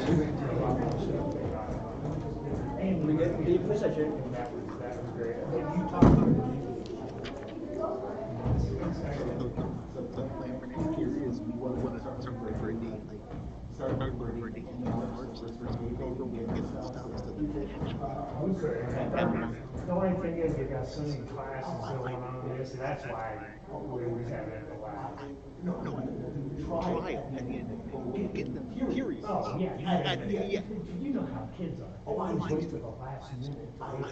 Yeah, but the ones who are into it will carry what's going on. Yeah, that's true. So 90%.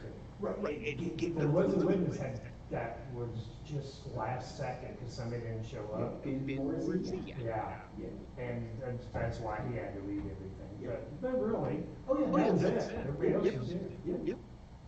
Oh, we can do competition if anybody throws interest. We could, I'm convinced, we do, we can do it. You gotta realize the top 10 here are probably as smart as anybody.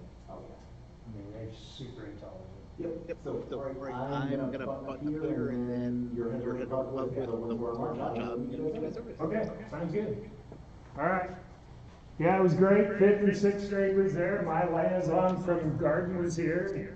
Hopefully people watched that because I gave everybody your We had 25 to 30 stream viewers, not concurrent. We had 5 all day. That's probably all teachers. So. Yep, but still, okay. we had some at all. That's progress. Yeah.